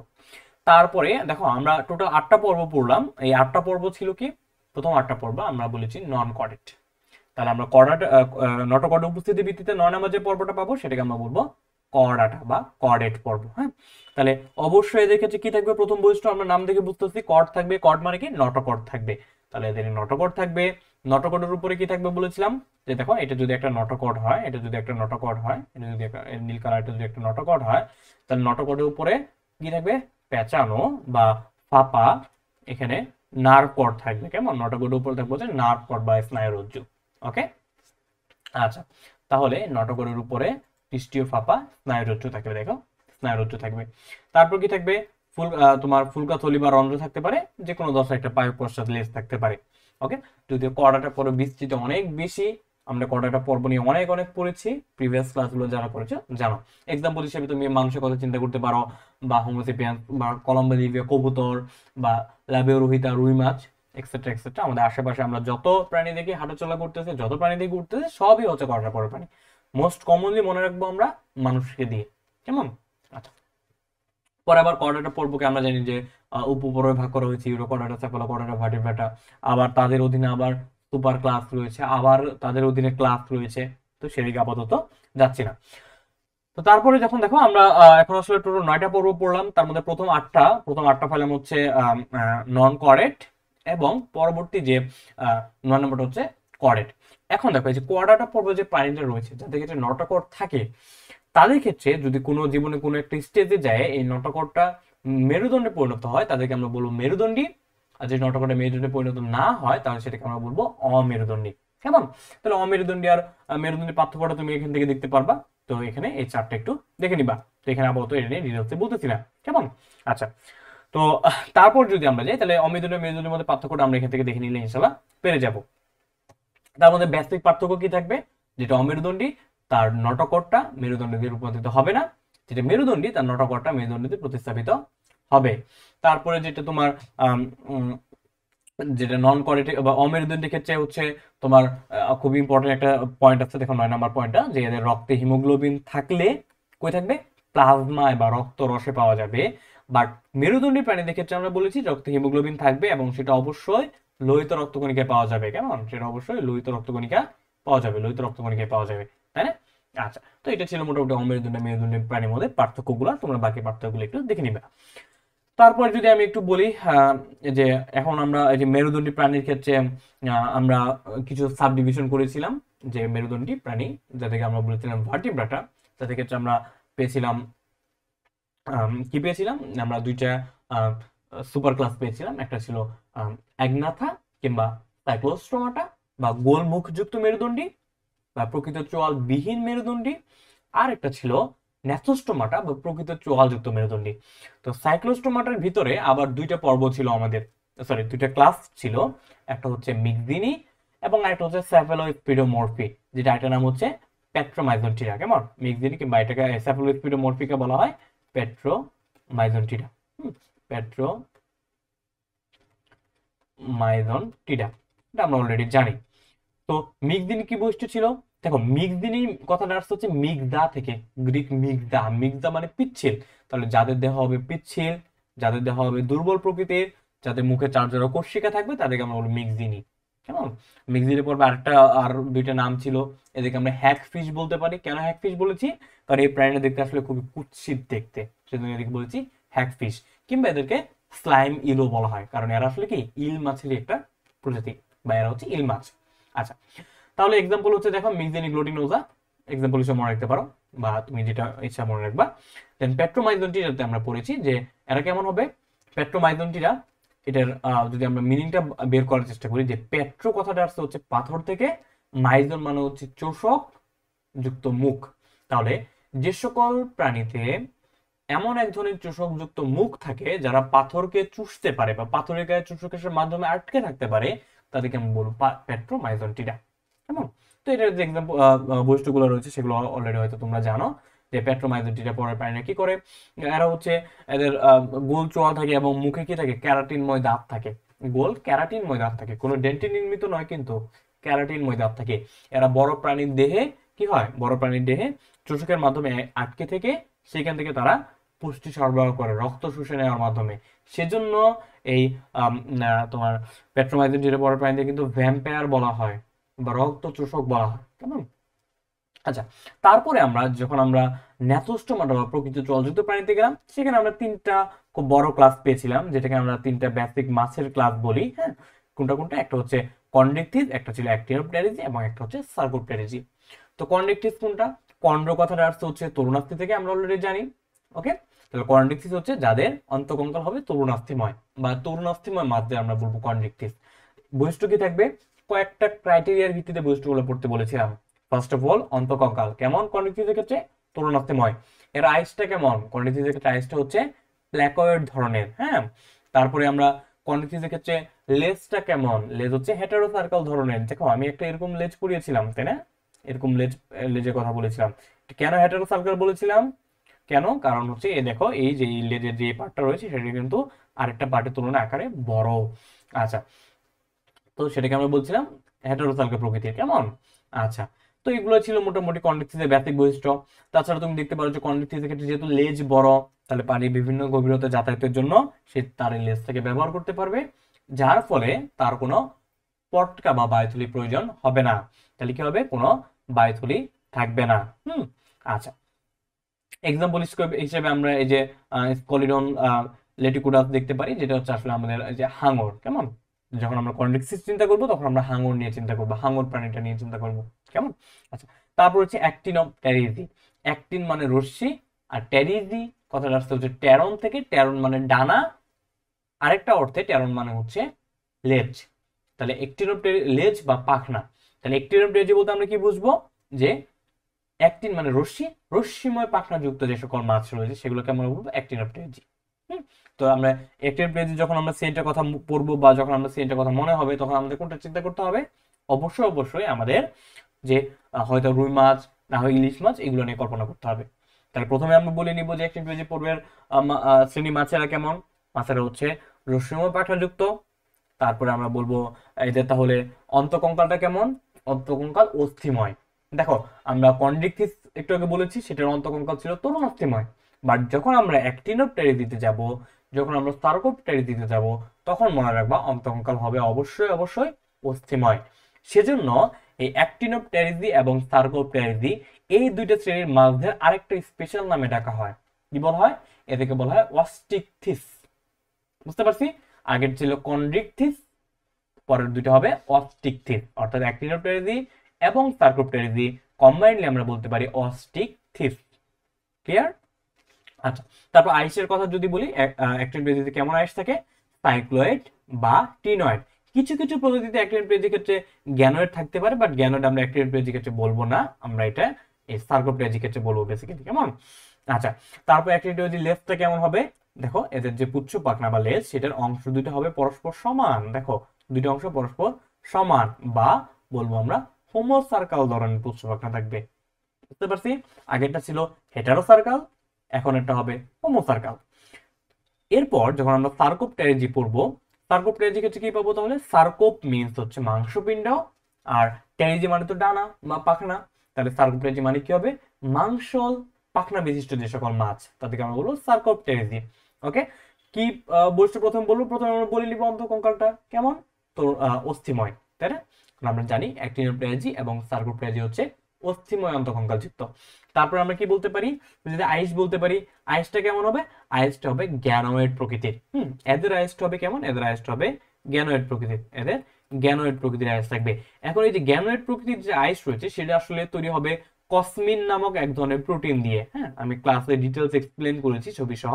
কসমিন নামক প্রোটিন প্লাস আমাদের দাঁত গঠনকারী একটা উপাদান থাকে যেটাকে আমরা বলি ডেন্টিন। এই ডেন্টিন নিলে গঠিত হবে হচ্ছে এই আমাদের গ্যানোয়েড প্রকৃতির আইস, কেমন? সার্কোপ্লেজিক ক্ষেত্রে। সেজন্য সার্কোপ্লেজির এই গ্যানোয়েড প্রকৃতির আইসে আরেকটা নাম হচ্ছে কসময়েড আইস। বুঝতে পারছি? কসময়েড আইস। আর পুচ্ছ পাখনাটা হবে ডিফাই সার্কাল বা ডাইফি সার্কাল।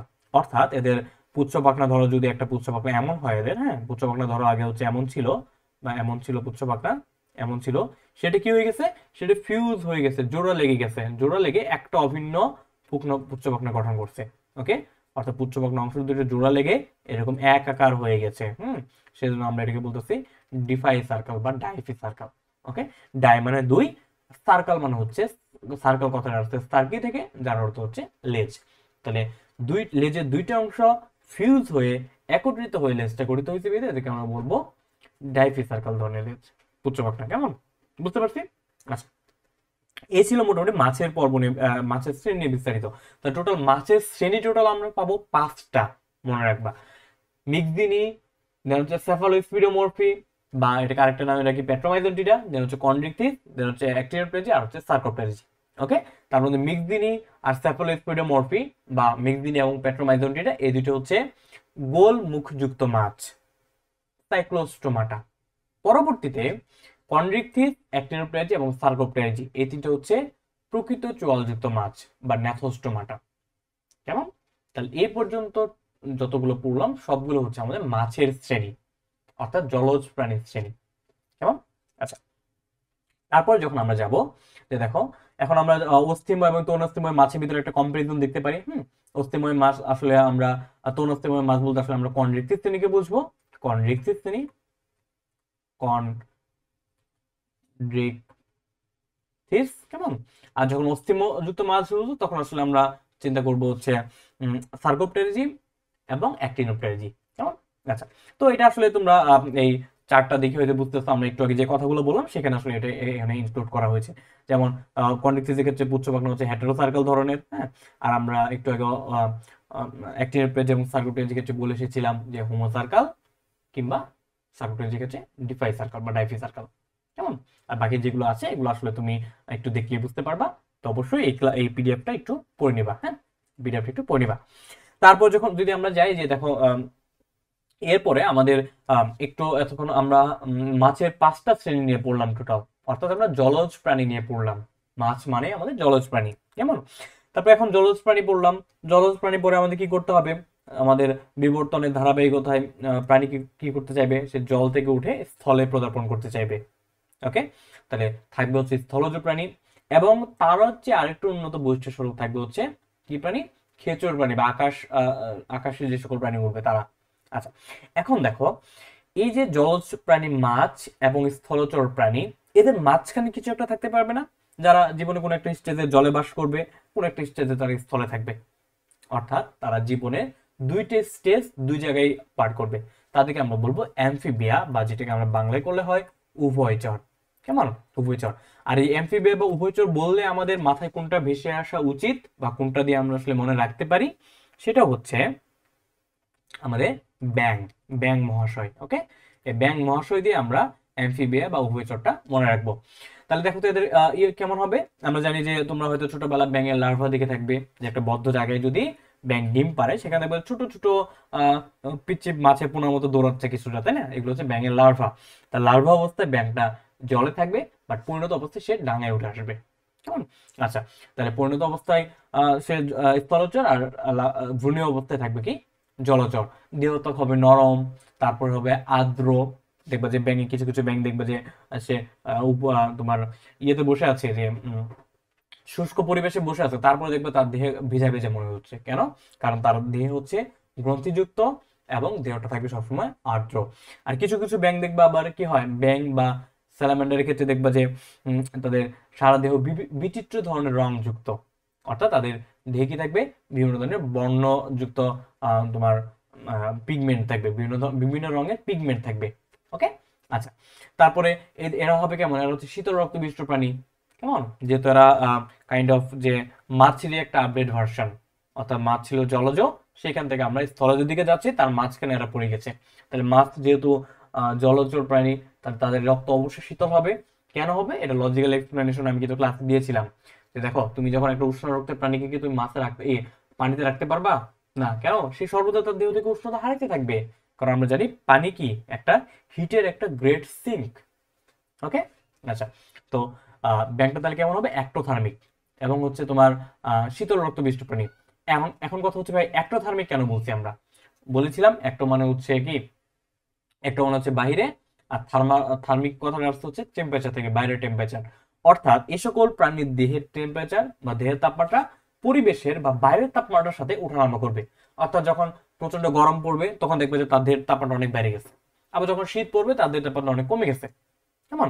সেজন্য গরমের দিনে দেখবা যে এই ব্যাঙ জাতীয় যত প্রাণী আছে এগুলো সহজে দেখা যায় না। ওকে, তারা কি করে, মানে দিনের বেলা দেখা যায় না, এরা হচ্ছে দিনের বেলা যখন প্রচন্ড রোদ থাকে সে গর্তে লুকায় থাকে। কেন? তার হিট ওয়েভ থেকে বাঁচতে হবে। বাট রাত যখন শীতকাল আসে তখন এর উল্টো ঘটনা দেখা যায়। তখন দেখবে যে ব্যাঙ জাতীয় যত প্রাণী রয়েছে এরা সব কি রোদ পোহাতে বাইরে চলে আসে, গর্তের বাইরে চলে আসে। ওকে, তাহলে এদিকে আমরা বলতেছি অ্যাক্টোথার্মিক। তারপর এদের রেনাল ও হেপাটিক প্রোটোজোন থাকবে, এক্সেট্রা এক্সেট্রা। তো এক্সাম্পল হিসেবে দেখতে পারি আমরা কোনটা, এই যে খুবই খুবই কমন একটা এক্সাম্পল, হ্যাঁ, লুপ্তোফাইরানাস মেলানোস্টিকটাস। কেমন? আচ্ছা, যেটাকে আমরা বলি কোনা ব্যাংক বলে পড়ে নিব, এক্সাম্পল করে নিজের মতো মনে রাখার চেষ্টা করবা। তারপর দেখো র্যাপটালিয়া। তো র্যাপটালিয়াকে আসলে কেন র্যাপটালিয়া বলা হয় বলতো? র্যাপটালিয়া হচ্ছে যারা প্রথম স্থলচর চতুষ্পদী প্রাণী, অর্থাৎ এরা কি করবে, এরা স্থলে যাতায়াত করবে, স্থলে বিচরণ করবে। দেখো ভাই, আমরা একটা কিন্তু ক্রমবিকাশ পড়ে এসেছি, তাই না? ছিল প্রথমে জলজ প্রাণী, সেখান থেকে হলো আহ আহ আমাদের স্থলজ, তার মাঝখানে ছিল হচ্ছে কি জলজ, স্থলজ মাঝখানে ছিল অ্যাম্ফিবিয়া বা উভয়চর। তো যখন র্যাপটালিয়ায় গেলাম, তাহলে তারা কি করবে, তারা হচ্ছে ফার্স্ট অফ অল তারা হবে উভয়চর, তারা বুকে ভর দিয়ে চলবে। হুম, আচ্ছা। তো তারা উভয়চর, বুকে ভর দিয়ে চলবে, বাট তাদেরও কিছু অনুন্নত বৈশিষ্ট্য থেকে যাবে। যেমন তারা হবে অ্যাক্টোথার্মিক, হ্যাঁ, বাট বাট তারা যেহেতু স্থলচর, তাহলে তাদের ত্বকটা হবে কেমন, শুষ্ক। শুষ্ক হইলে সেটা কেমন হবে, গ্রন্থিবিহীন হবে। আর ত্বকে এপিডার্মাল আইস থাকবে। যেমন তুমি ধরো রেপ্টালিয়া বললে তুমি হয়তো কুমির চিন্তা করতে পারো।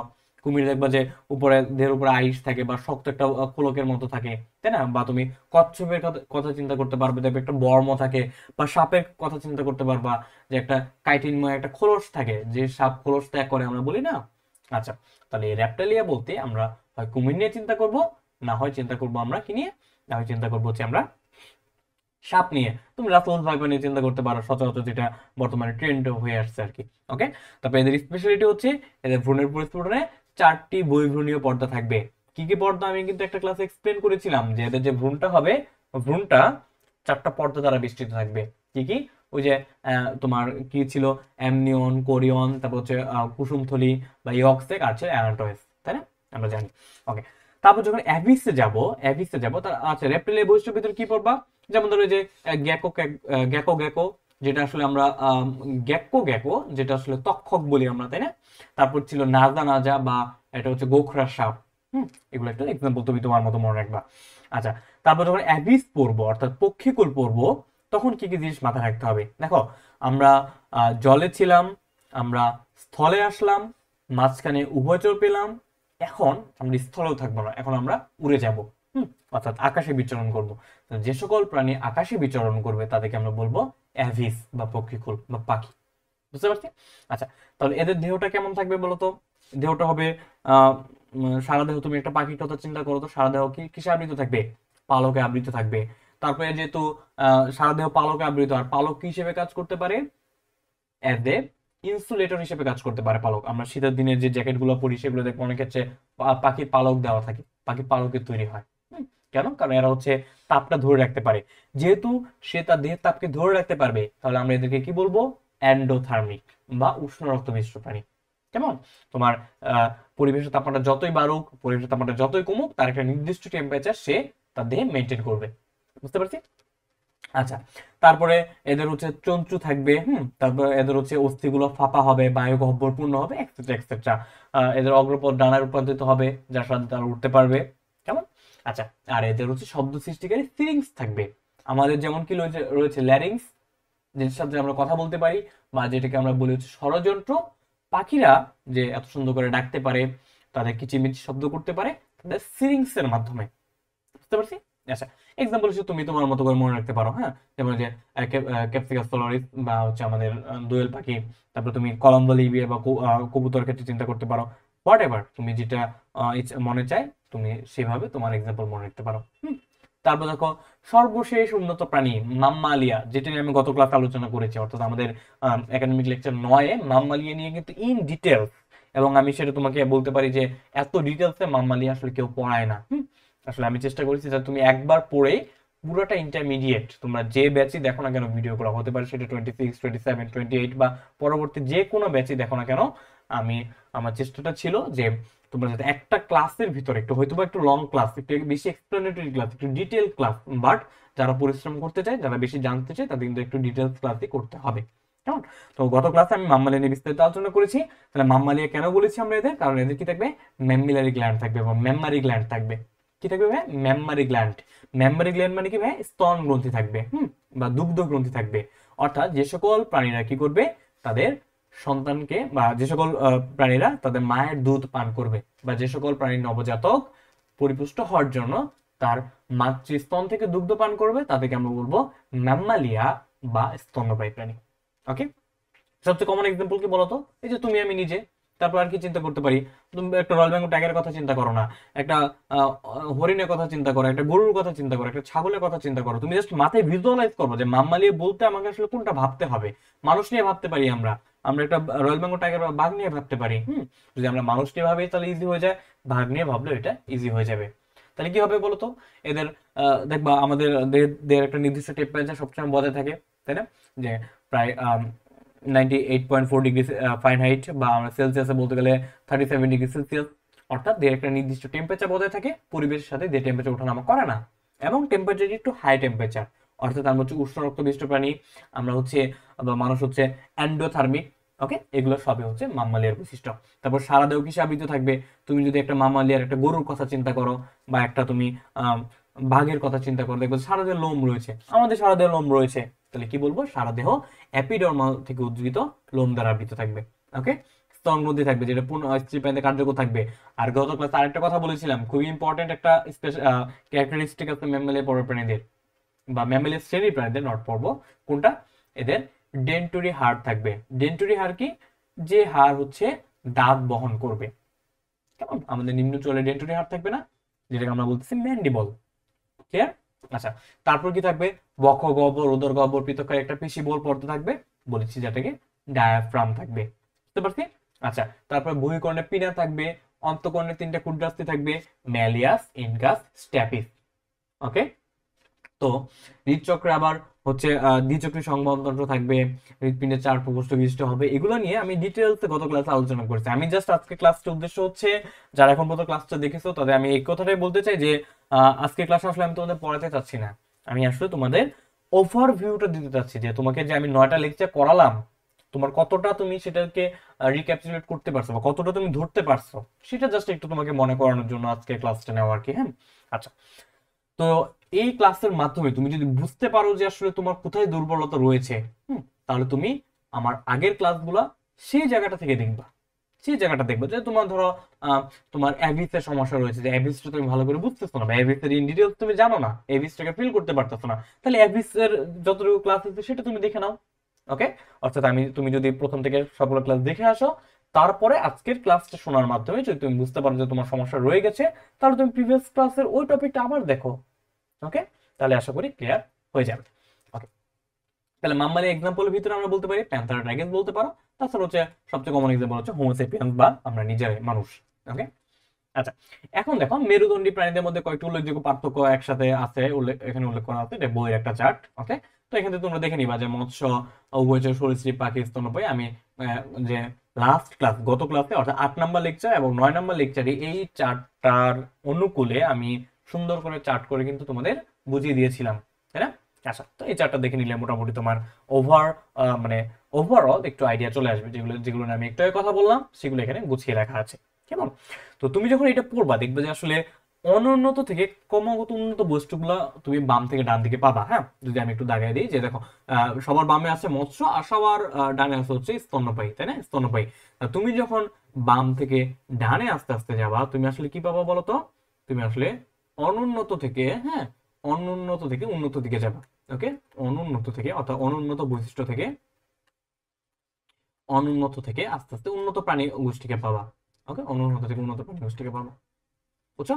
এই যে আমি একটা টার্ম লাগাই দিলাম, একটা লাইন লাগাই দিলাম, অনুন্নত থেকে উন্নত প্রাণী গোষ্ঠী পাবা, তুমি এরপরে যখন নিজে পড়বা একটু মাথাটাকে খাটাবা যে কেন মাছের চেয়ে উভয়চর একটু উন্নত, কিভাবে উভয়চরের চেয়ে সরীসৃপ আরেকটু উন্নত, সরীসৃপ হচ্ছে পাখি আরেকটু উন্নত, সেখান থেকে স্তন্যপায়ী কিভাবে আরো বেশি উন্নত, সেটা তুমি একটু মাথাটা খাটাইলে আশা করি বুঝে যাবা।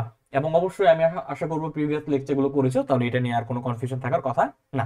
আচ্ছা, হ্যাঁ, তারপরে যদি আমরা যাই যে দেখো একটা খ নাম্বারে খুবই ইম্পর্টেন্ট একটা কোশ্চেন আসে এবং সুন্দর একটা এক্সপ্লেনেটরি একটা টার্ম যে সকল মেরুদণ্ডী কর্ডেট কিন্তু সকল কর্ডেট মেরুদণ্ডী নয়। আসলে এটার খুব সুন্দর একটা তোমার এক্সপ্লেনেশন এখানে আছে, তোমরা পিডিএফ থেকে পরবর্তীতে এটা পড়ে নিবা। আমি যদি ইন শর্টে একটু বলি যে দেখো আমরা যে কোয়াড্রাটা পর্ব পড়েছি, কোয়াড্রাটা কিন্তু আসলে একটা আমাদের একটা মেজর ফাইলাম ছিল নটোকর্ডের ভিত্তিতে। কোয়াড্রাটা ফাইলামের ভিতরে আমরা আসলে 3টা সাব ফাইলাম করেছিলাম। তোমাদের যদি মনে করানোর চেষ্টা করি, দেখো আমি এখানে এখানে লেখাও আছে, একটা হচ্ছে ইউরোকর্ডাটা, একটা হচ্ছে সেফালোকর্ডাটা এবং একটা হচ্ছে ভার্টিব্রাটা। তাহলে কর্ডেট পর্বের প্রাণীদের ক্ষেত্রে আমরা 3টা উপপর্ব পাইছি, কর্ডেট পর্বে 3টে উপপর্ব পাইছি, ইউরোকর্ডাটা, সেফালোকর্ডা, ভার্টিব্রাটা। তার মধ্যে শুধুমাত্র ভার্টিব্রাটা উপপর্বের প্রাণীরাই হচ্ছে কি ভাইয়া? মেরুদণ্ডী। তাহলে এখান থেকে তো আমরা বুঝে গেলাম যে ইউরোকর্ডাটা এবং সেফালোকর্ডাটা এই দুইটা আমাদের ভার্টিব্রাটা, এই দুইটা আমাদের কর্ডাটা পর্বের প্রাণী হওয়া সত্ত্বেও এই দুইটা উপপর্ব কি নয়? এই দুইটা উপপর্ব আমাদের মেরুদণ্ডী নয়। তাহলে এখান থেকে আমরা একটা কনক্লুশনে চলে আসতে পারি ইন জেনারেল যে সকল মেরুদণ্ডী কর্ডেট কিন্তু সকল কর্ডেটই মেরুদণ্ডী নয়। যেমন আমরা ইউরোকর্ডাটা যে অ্যাসিডিয়াসিয়া পড়েছি তার কি মেরুদণ্ড গঠিত হয়? হয় না। থ্যালাইসিয়া পড়েছি তার মেরুদণ্ড গঠিত হয়? হয় না। লার্ভাসিয়াতে মেরুদণ্ড গঠিত হয় না।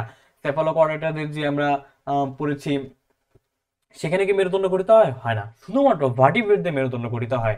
কিন্তু ভার্টিব্রেটদের মেরুদণ্ড গঠিত হওয়া সত্ত্বেও ইউরোকর্ডাটা, সেফালোকর্ডাটা এরা দুইটাও কিন্তু কর্ডেটের অন্তর্ভুক্ত। সেজন্য আমরা বলতে পারি সকল মেরুদণ্ডী প্রাণী হইতে হলে অবশ্যই তাকে কর্ডেটের অন্তর্ভুক্ত হইতে হবে, বাট কর্ডেটের অন্তর্ভুক্ত হইলেই সেটা মেরুদণ্ডী প্রাণী হবে না। কথা ক্লিয়ার? মেরুদণ্ডী কারা হবে? যাদের ক্ষেত্রে নটোকর্ড থাকবে এবং সেটা পরিণত প্রাণীতে মেরুদণ্ডে বা ভার্টিবাল কলামে রূপ নেবে। ক্লিয়ার ভাইয়া? আচ্ছা, আশা করছি বুঝতে পেরেছ। Okay fine. তারপরে আর তুমি এক্সপ্লেনেশনটা অবশ্যই পড়বা, আমি তো এটা পিডিএফ দিয়ে রাখবো। ওকে, আচ্ছা, তারপরে দেখো পরবর্তী আরেকটা টার্ম, আরেকটা আসলে একটু এক্সপ্লেনেটরি একটা টপিক রয়েছে, সেটা হচ্ছে পাখিদের মহিমান্বিত সরীসৃপ বলা হয়। হ্যাঁ, এটা আসলে আমরা যখন, এটা খ নাম্বার একটা কোশ্চেন, বাট এটা এই অধ্যায়ের চেয়ে বেশি ইম্পর্টেন্ট হচ্ছে যখন আমরা বিবর্তনটা পড়বো। হ্যাঁ, যখন আমরা বিবর্তন পড়বো, বিবর্তন ভাগটা পড়বো, তখন আসলে এটা নিয়ে আমরা ইন ডিটেলস আরো বেশি ভাবে জানতে পারবো, কেমন, যখন আমরা বিবর্তনটা পড়বো। বাট তাও যদি একটু বলি যে পাখিদের কেন মহিমান্বিত সরীসৃপ বলা হয় বলো তো? আচ্ছা, আমরা যে একটু আগে বলে আসছিলাম, দেখো আমি যদি দুইটা আগে একটা চার্ট পেয়েছিলাম, এখানে কি বলেছিলাম যে আমরা দেখো যত বাম থেকে ডানে যাচ্ছি, অর্থাৎ আমরা মৎস্য থেকে যত আমরা স্তন্যপায়ী দিকে যাচ্ছি, বা মৎস্য, তারপর উভয়চর, তারপর সরীসৃপ, তারপর পাখি, তারপর স্তন্যপায়ী, তত আমরা অনুন্নত থেকে উন্নত দিকে যাচ্ছি, উন্নত প্রাণীর দিকে যাচ্ছি, তাই না? তাহলে দেখো তো এখানে কি পাই আমরা? সরীসৃপের চেয়ে উন্নত প্রাণী গোষ্ঠী হিসেবে আমরা কাদের পাবো? পাখিকে পাবো, তাই না? তাহলে কি আমরা এটা কমন সেন্স অ্যাপ্লাই করে বলতে পারি যে পাখিরা হচ্ছে সরীসৃপের আপডেট ভার্সন? বলতে পারি? হ্যাঁ, যে সরীসৃপের কিছু সমস্যা ছিল, এরা উঠতে পারতো না, এই সমস্যাগুলো সলভ করার মাধ্যমে আলটিমেটলি কি হয়েছে, পাখিটা সেই এই বিস্তীর্ণ যে জগৎ রয়েছে সেখানে তারা কি বিচরণ করতে পারতেছে তাদের উড়ার মাধ্যমে। অর্থাৎ পাখিরা হচ্ছে সরীসৃপের আপডেট ভার্সন। এখান থেকে ইন জেনারেল তুমি মনে রাখতে পারো পাখিরা হচ্ছে মহিমান্বিত সরীসৃপ বা বার্ডস আর গ্লোরিফাইড রেপটাইলস। ওকে, এটা কে বলেছেন? এই উক্তিটা আসলে করেছেন বিজ্ঞানী হাক্সলে, যেটা খুবই খুবই ইম্পর্টেন্ট এমসিকিউর জন্য। এটা কোনোভাবে ভুল করা যাবে না যে পাখিরা হচ্ছে এই যে দেখো এই লাইনটা, অর্থাৎ পাখিরা হচ্ছে মহিমান্বিত সরীসৃপ বা birds are the glorified reptile. এটা কে বলেছেন? বলছেন বিজ্ঞানী হাক্সলে। কেমন? খুবই খুবই ইম্পর্টেন্ট, কোনোভাবে এটা ভুলে চলবে না। আচ্ছা, এখন দেখো তো, বললাম যে পাখির হচ্ছে গ্লোরিফাইড রেপটাইলস, আমি এটাও বুঝলাম যে ভাই পাখি থেকে একটু উন্নত হয়ে কি হয়েছে, পাখি থেকে একটু উন্নত, সরি, পাখির হচ্ছে গ্লোরিফাইড রেপটাইলস, সরীসৃপ থেকে একটু উন্নত হয়ে, হ্যাঁ, সরীসৃপ ছিল যে বা রেপটাইলস যারা ছিল তাদের ক্ষেত্রে আমরা বলবো যে সরীসৃপ থেকে উন্নত হয়ে কি হয়েছে, পাখি হয়েছে, তাই না? উন্নত বৈশিষ্ট্যপ্রাপ্ত হয়ে পাখি হয়েছে। ওকে, তাহলে সরীসৃপ থেকে উন্নত হয়ে তারা পাখি হয়েছে। আচ্ছা, এখন আমাকে একটু বলো তো, যখন তুমি সরীসৃপ থেকে উন্নত হয়ে পাখি হয়েছে, এরকম আরেকটা কাহিনী হয়েছিল একটা জায়গায়, তোমার কি মনে আছে? যে আমরা যখন মাছ পড়েছিলাম তখন কি বলেছিলাম? যে মাছ যখন পড়েছিলাম তখন বলেছিলাম যে মাছেরা হচ্ছে, ধরো আমি এই পাশে আচ্ছা আমি বাম পাশে লিখছি, যখন আমরা মাছ পড়েছিলাম তখন কি বলেছিলাম? যে বলেছিলাম যে ভাই মাছের থেকে, মাছ বা জলজ প্রাণী আর তার চেয়ে উন্নত কোনটা? উন্নত ছিল হচ্ছে স্থলজ প্রাণী, অর্থাৎ রেপটাইলিয়া। তার মাঝখানে কি ছিল? তার মাঝখানে ছিল হচ্ছে অ্যামফিবিয়া, উভয়চর, অর্থাৎ তারা কিছু মাছের বৈশিষ্ট্য থাকবে, অর্থাৎ তারা পানিতে বসবাস করবে এবং তারা হচ্ছে একটা জীবন একটা পর্যায়ে স্থলে বসবাস করবে। সেজন্য আমি তাদেরকে বলছি উভয়চর, অর্থাৎ তারা ছিল জলচর মাছ এবং স্থলচর রেপটালিয়া এর মধ্যে মধ্যবর্তী কোন একটা ফেজ বা তাদের একটা সংযোগকারী একটা ফেজ। তেমনি এই যে সরীসৃপের চেয়ে যে পাখি উন্নত, তাই না? তাহলে সরীসৃপ এবং পাখির মধ্যে যোগসূত্র রক্ষাকারী একটা প্রজাতি থাকবে বা প্রজাতি ছিল পৃথিবীতে কোনো একটা সময়, সেটাকে বলা হচ্ছে আর্কিওপটেরিক্স। কেমন? আর্কিওপটেরিক্স। আসলে আর্কিওপটেরিক্স কি বলা হচ্ছে দেখো তো? জীবাশ্ম। কেন? কারণ আর্কিওপটেরিক্স প্রজাতির সকল প্রাণী কি হয়ে গেছে? সকল প্রাণী পৃথিবী থেকে বিলুপ্ত হয়ে গেছে। এর আসলে কিসের ভিতরে পড়ে? আর্কিওপটেরিক্সটা হচ্ছে এই যে সরীসৃপ আর পাখির মধ্যবর্তী কোনো একটা জিনিস। বুঝতে পারছি? তার মানে এদের মধ্যে কি থাকবে? কিছু সরীসৃপের বৈশিষ্ট্য থাকবে আর হচ্ছে কিছু পাখির বৈশিষ্ট্য থাকবে। ওকে, এখন তোমার তো একটু মাথায় চিন্তা আসতে পারে তাহলে ভাই আর্কিওপটেরিক্স দেখতে কেমন? আমি এটার সমাধান দিয়ে রেখেছি, দেখো ডান পাশে একটা ফিগার দিয়ে রেখেছি। দেখো তো, তোমরা যারা লাইভে আছো বা পরবর্তীতে যারা ভিডিওটা দেখতেছো ইউটিউব থেকে বা ফেসবুক থেকে, যেখান থেকে দেখো, আমাকে বলো তো ডান পাশে এই জিনিসটা দেখে কি মনে হইতেছে তোমার? এটা কি একটা সরীসৃপ না এটা একটা পাখি? একজনে হয়তো বা আনসার দিতে পারো ভাই পাখি, কারণ কি আছে, এর ঠোঁট আছে ভাই, এর পা আছে, এর পাখনা আছে, তারপর হচ্ছে অনেক কিছু আছে, তাহলে এটা পাখি। তাহলে ভাই আমি যদি বলি এটা সরীসৃপও হতে পারে, কিভাবে হতে পারে বলতো? আমরা সরীসৃপের বৈশিষ্ট্য কি বলেছিলাম? এদের সারা দেহটা, ত্বকটা কেমন থাকবে? শুষ্ক ত্বক থাকবে।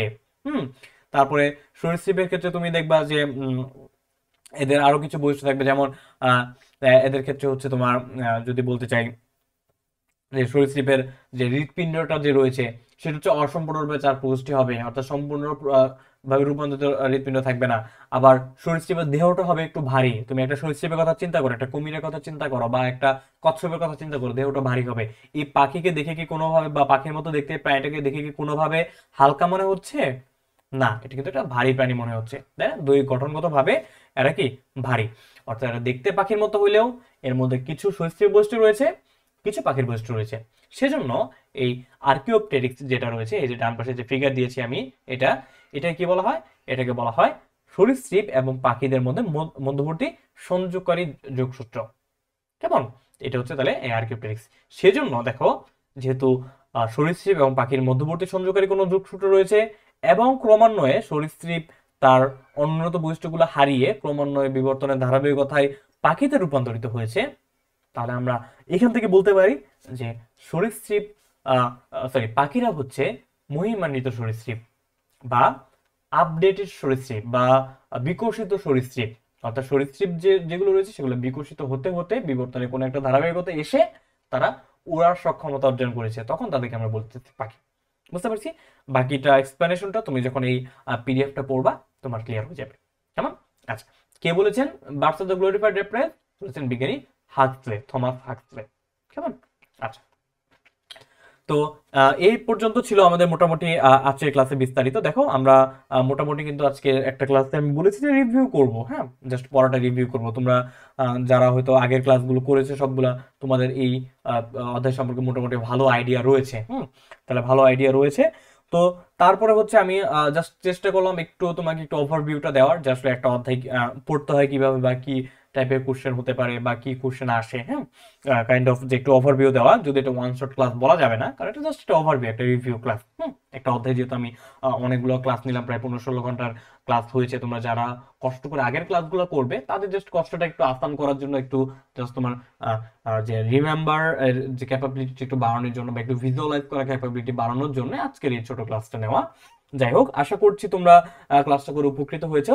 তো আজকের এই ক্লাসের মাধ্যমে আমরা সাকসেসফুলি বলতে পারি যে আলহামদুলিল্লাহ আমাদের কি হয়েছে, আমাদের প্রাণীর বিভিন্নতা ও শ্রেণীবিন্যাস শেষ। হ্যাঁ, আমাদের প্রাণীর বিভিন্নতা বিভিন্নতা ও শ্রেণীবিন্যাস অধ্যায়টা শেষ হয়েছে, তাই না? শ্রেণীবিন্যাস শ্রেণীবিন্যাস কি হয়েছে, এটা হচ্ছে শেষ। ওকে, শেষ। আচ্ছা, তাহলে আজকে হচ্ছে the end of animal diversity and classification. অবশ্যই তুমি প্রথম থেকে ক্লাসগুলো মনোযোগ দিয়ে করবে। ক্লাসে পিডিএফ এর লিংক দেওয়া থাকে প্রত্যেকটা ক্লাসের ডেসক্রিপশনে, অবশ্যই পিডিএফ গুলো দেখবে আর চেষ্টা করবে তোমার ভিজুয়ালাইজেশনের পাওয়ারটাকে ইমপ্রুভ করার। যখন পরিফেরা পড়তেছি তখন আমরা ভিজুয়ালাইজ করব, নিডারিয়া পড়লে আমরা হাইড্রাকে ভিজুয়ালাইজ করব। এইভাবে তোমার ভিজুয়ালাইজেশনের পাওয়ারটাকে ইনক্রিজ করবা। যত তুমি ভিজুয়ালাইজ করে পড়তে পারবা অত তোমার লজিক্যালি এক্সপ্লেন করার ক্ষমতাটা বাড়বে, অত তোমার মনে রাখার প্রবণতাটা বাড়বে, বা তুমি মনে রাখতে পারবে, তুমি কম পরিশ্রমে বেশি তথ্য মনে রাখতে পারবে। কেমন? আসলে ওই যে বলে না যে মুখস্থ বিদ্যা করে কিন্তু আসলে মুখস্থ বিদ্যা দিয়ে বেশিক্ষণ পার পাওয়া যায় না। তোমাকে আসলে বুঝতে হবে, বুঝলে সেটাকে তোমার মনে গেঁথে নিতে হবে। তুমি যাতে একটা জিনিস তোমার মাথায় আসলো, একটা কোশ্চেন আসলো, তুমি চোখ বন্ধ করে ভাবলে যেন সেই কোশ্চেন রিলেটেড আনসারটা তোমার মাথায় চলে আসে, একটু ভিজুয়ালাইজ করো, চিত্র আকারে মনে রাখতে পারো। ওকে, তো এটাই ছিল আমার আজকের ক্লাসের মেইন উদ্দেশ্য, যে এই যে টোটাল একটা লং জার্নি ছিল আমাদের প্রাণী বিবর্তন শ্রেণীবিন্যাস অধ্যায়টা নিয়ে। তো সেটা আজকে ফাইনালি আলহামদুলিল্লাহ শেষ হলো। তোমরা আগের ক্লাসগুলো যারা করো নাই, এই ক্লাসটা যারা করছো অবশ্যই আগের ক্লাসগুলো সিরিয়ালে করার চেষ্টা করবা। আর এই ক্লাস করার পর যে সমস্যাগুলো পেয়েছো সেগুলা আগের ক্লাসের যে টপিক চেয়েছে সেই অনুযায়ী দেখে ফেলবে, তাহলে আশা করি সলভ হয়ে যাবে। আর ক্লাসের পিডিএফ গুলো অবশ্যই দেখবা। আর দেখো, একটা অধ্যায় আমি তোমাদের প্রায় 16-17 ঘন্টা লাইভ নিয়ে পড়ালাম লাইভে, তো অবশ্যই আমার পরিশ্রম হয়েছে। সেটার আসলে গুরু দক্ষিণা স্বরূপ তোমরা ক্লাসটা তোমাদের ফ্রেন্ডদের সাথে শেয়ার করে দিবা। আর হচ্ছে আর আমাদের যে ট্রুথ একাডেমি ফেসবুক যে গ্রুপটা রয়েছে সেই গ্রুপে জয়েন করবা, যে এটা তোমার প্রয়োজনেই, তুমি যদি চাও জয়েন করতে পারো। সেক্ষেত্রে যে কোনো আপডেট পেয়ে যাবে, যে কোনো সমস্যা থাকলে পোস্ট করতে পারবে, এক্সপার্টরা সলভ দিবে কিংবা আমি সলভ দিয়ে দেওয়ার চেষ্টা করবো ইনশাল্লাহ। আর ট্রুথ একাডেমি ইউটিউব চ্যানেলটা রয়েছে, সেখানে সাবস্ক্রাইব করে দিবে, প্রত্যেকটা ভিডিও দেখবে, একটা করে লাইক দিবে, কারণ লাইক দিলে আসলে সেটা হচ্ছে এই অনলাইন প্ল্যাটফর্মে অ্যালগরিদমের মাধ্যমে সেটা আসলে অন্য মানুষের কাছে পৌঁছায় বা স্প্রেডটা ভালো হয়। কেমন? তো সর্বোপরি সবাইকে ধন্যবাদ যারা ক্লাসে ছিল শুরু থেকে। আবারও বড় বড় মতো থ্যাঙ্কস। আর আমার জন্য দোয়া করবে, তোমাদের জন্য দোয়া রইলো। নেক্সট ক্লাসে দেখা হবে ইনশাল্লাহ অন্য কোনো অধ্যায়ে, অন্য কোনো টপিকে।